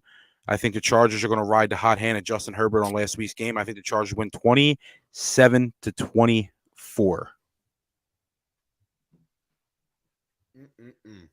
Now, just because you say the Chargers defense is going to finally make a stop, Tom, doesn't mean it's going to happen. And guess what? The best wide receiver on the field doesn't play for the Chargers. The best running, not dual back, and I've been giving Austin Eckler a lot of love, but best running back on the field is, and in the league right now in terms of rushing yards, belongs to the Raiders. So when you got that and you have that bullshit ass Chargers defense that couldn't stop a nosebleed, I think that the Raiders and something else you said earlier, what in reference to, I think it was the Giants and the Commanders game you were talking about. You said it's very hard to beat a team twice. Yep. Chargers already beat the Raiders once. Now it's in Vegas. And I just don't see it happening. I think the Chargers are just going to be that team this year that is going to be the biggest damn. They could have. And until they prove me wrong, I'm going to keep putting them at they could have. All right. And another. You think that Niners and Dolphins game was big? Bro, you got the AFC Championship game rematch between the Chiefs and the Bengals. The Chiefs are 2.5-point favorites. The over and under is set at 52.5. And this is the second. Now, Cincy is going through murderer's row right now, meaning that they're the ones doing the killing. They're going through a stretch right now in their last two games in which they play the last two teams that they've knocked out. Well, no, two of the last three teams that they've knocked out in last year's playoffs. They went against the last two, because in round two they beat the Titans, who were the 1 seed. They just beat them again last week. And then in the AFC Championship game, they beat the Chiefs. And now they get a chance to go ahead and do that. And I think Jamar Chase is back. Did you mention that? It's looking that way, yes. All right. So Jamar Chase, what about Mixon? Is he back? I haven't heard anything about Mixon yet. I'm going to check on Mixon real quick because that's big. I don't see anything right here. I'm gonna keep looking into that. But what I wanted to get at is me and Derek took the Chiefs. We know you're riding with your Bengals. I want you to tell me why the Bengals are gonna win. Oh, Josh Allen. Oh, that touchdown wasn't a touchdown. It was a holding. And Josh Allen just got stripped. So the Bengals are coming into this game as one of the hottest teams in the NFL, winning 5 of the last 6 contests, and even more impressively, they've done it without superstar wide for the last 5 games, and they did it without Joe Mixon for the last game and a half.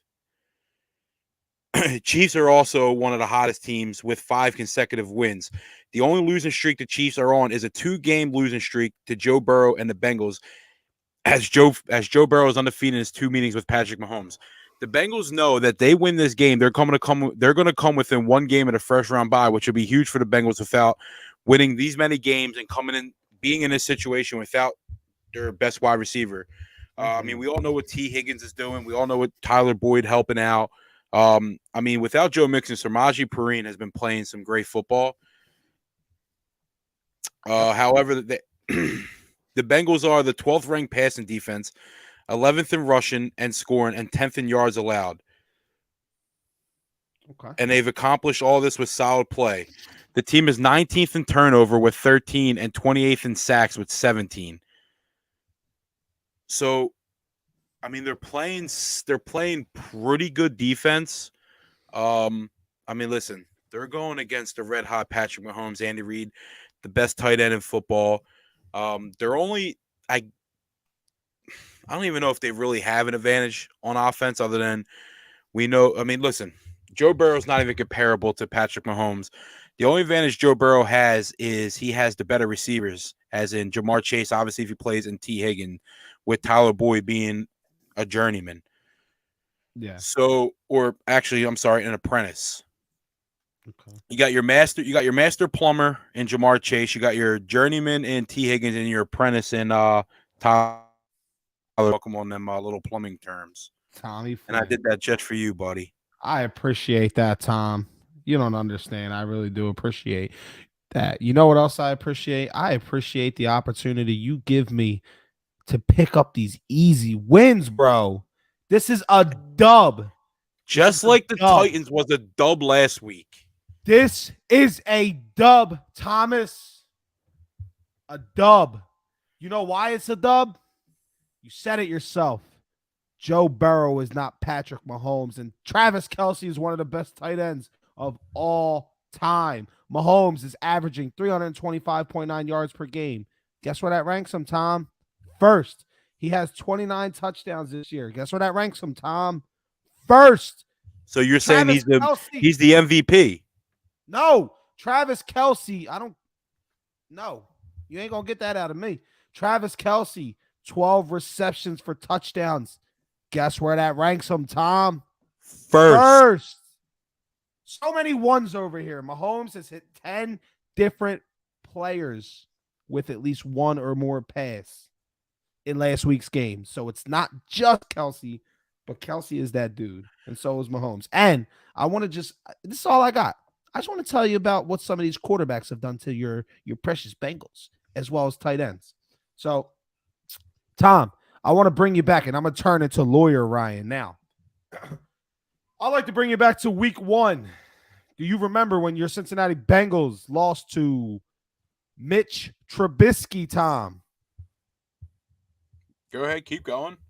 Do you remember? I need you to answer for the record. Do you recall? I do. Okay.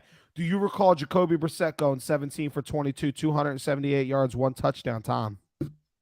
You do. Do you recall Kenny Pickett dicing you up for 265 yards and a touchdown, no interceptions? You remember that, Tom? I do. How about last week, Ryan Tannehill, Tom? Do you remember him putting almost 300 yards on that defense's head? Because I do. You know what else I remember? I remember Pat Freiermuth going for 8 catches, 79 yards in the first meeting or in the last meeting, and 5 catches for 75 yards in the first. I remember Tommy Tremble. Who? Tommy Tremble of the Carolina Panthers scoring touchdowns on this defense. He's a tight end. How about Mark Andrews? 8 receptions, 89 yards, and 1 touchdown. and their rush attack stinks. So look for Isaiah Pacheco to eat. Yo, that's Pop Pacheco, brother. Whatever it is, when you were letting Mitch Trubisky, Jacoby Brissett, Kenny Pickett, Ryan Tannehill, Pat Freiermuth twice, Tommy Tremble, and Mark Andrews beat you, you don't stand a chance against Mahomes, Kelsey, and Tom's favorite coach of all time, Andy Reid. There's a good thing that all them ones and all these best players, they don't always win you football games as Mahomes and Travis Kelce and Tyreek Hill last year in the AFC Championship game in Kansas City, where they scored.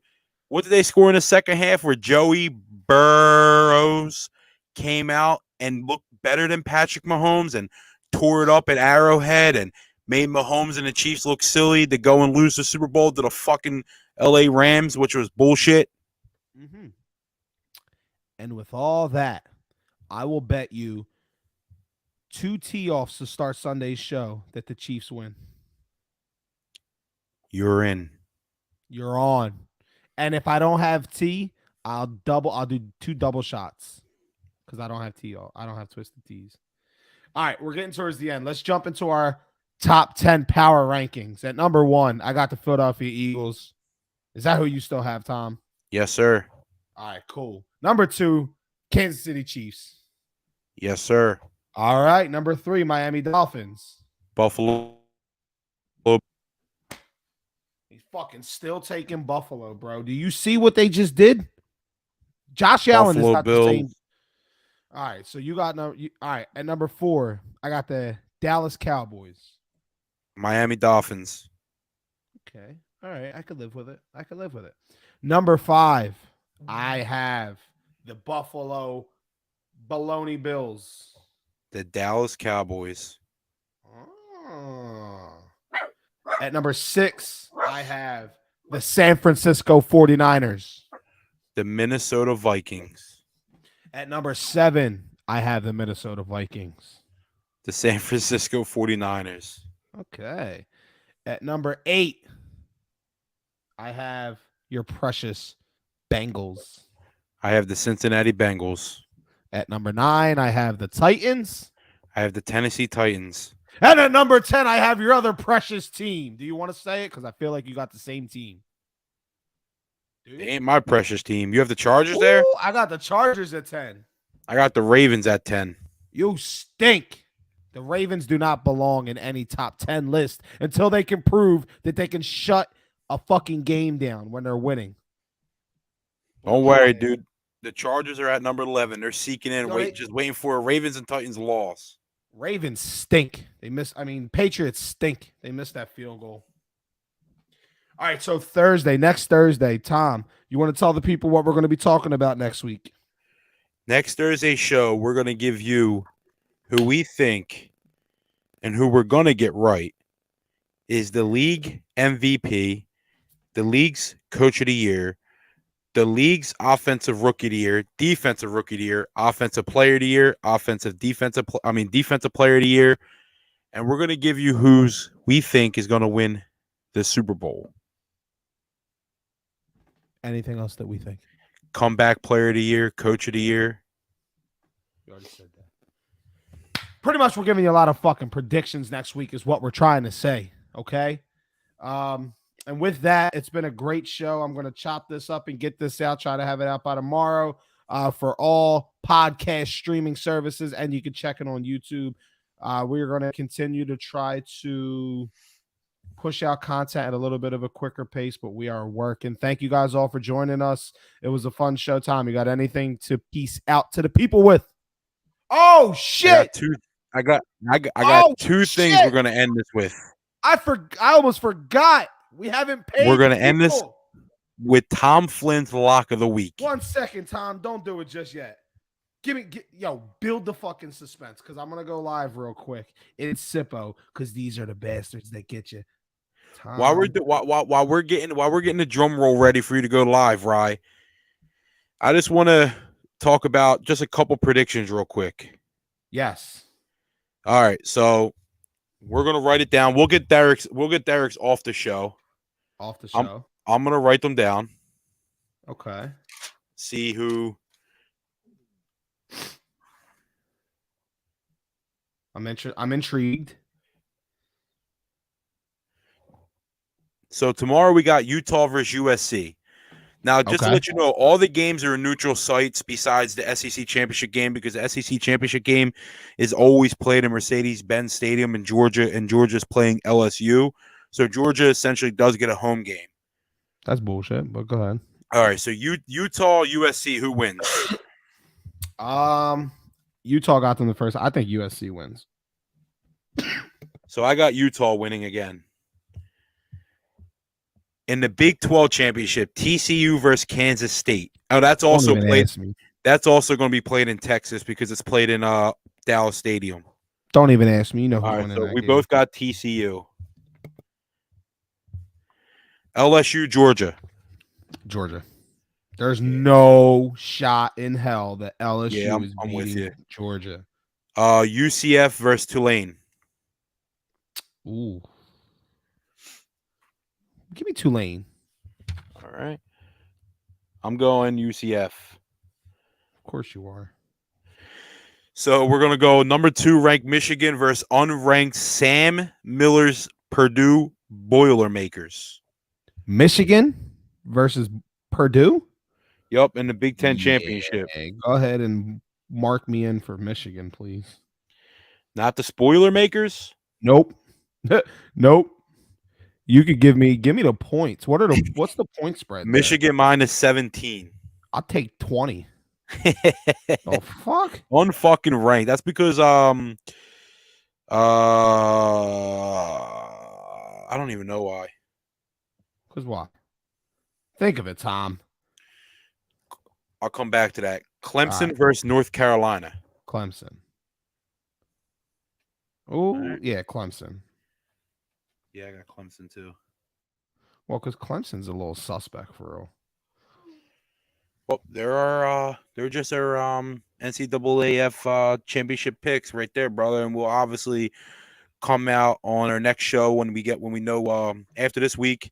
The following week we got the Army Navy game, which is next week, and then you have your Heisman Trophy presentation after following the Army Navy game, and then you'll know who's playing your bowl games. But the bowl games are normally closer to Christmas, so your better bowl games.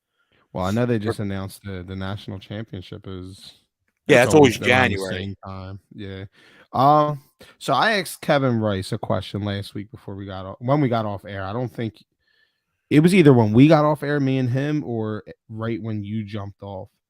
But because of how much we like to golf, the question and it was all based around when we went to golf last weekend. I golfed Friday and I golfed Saturday, so I got 2 golfing matches in, and the conversation with Kev was based around if he was married and had kids, like pretty much like we all are.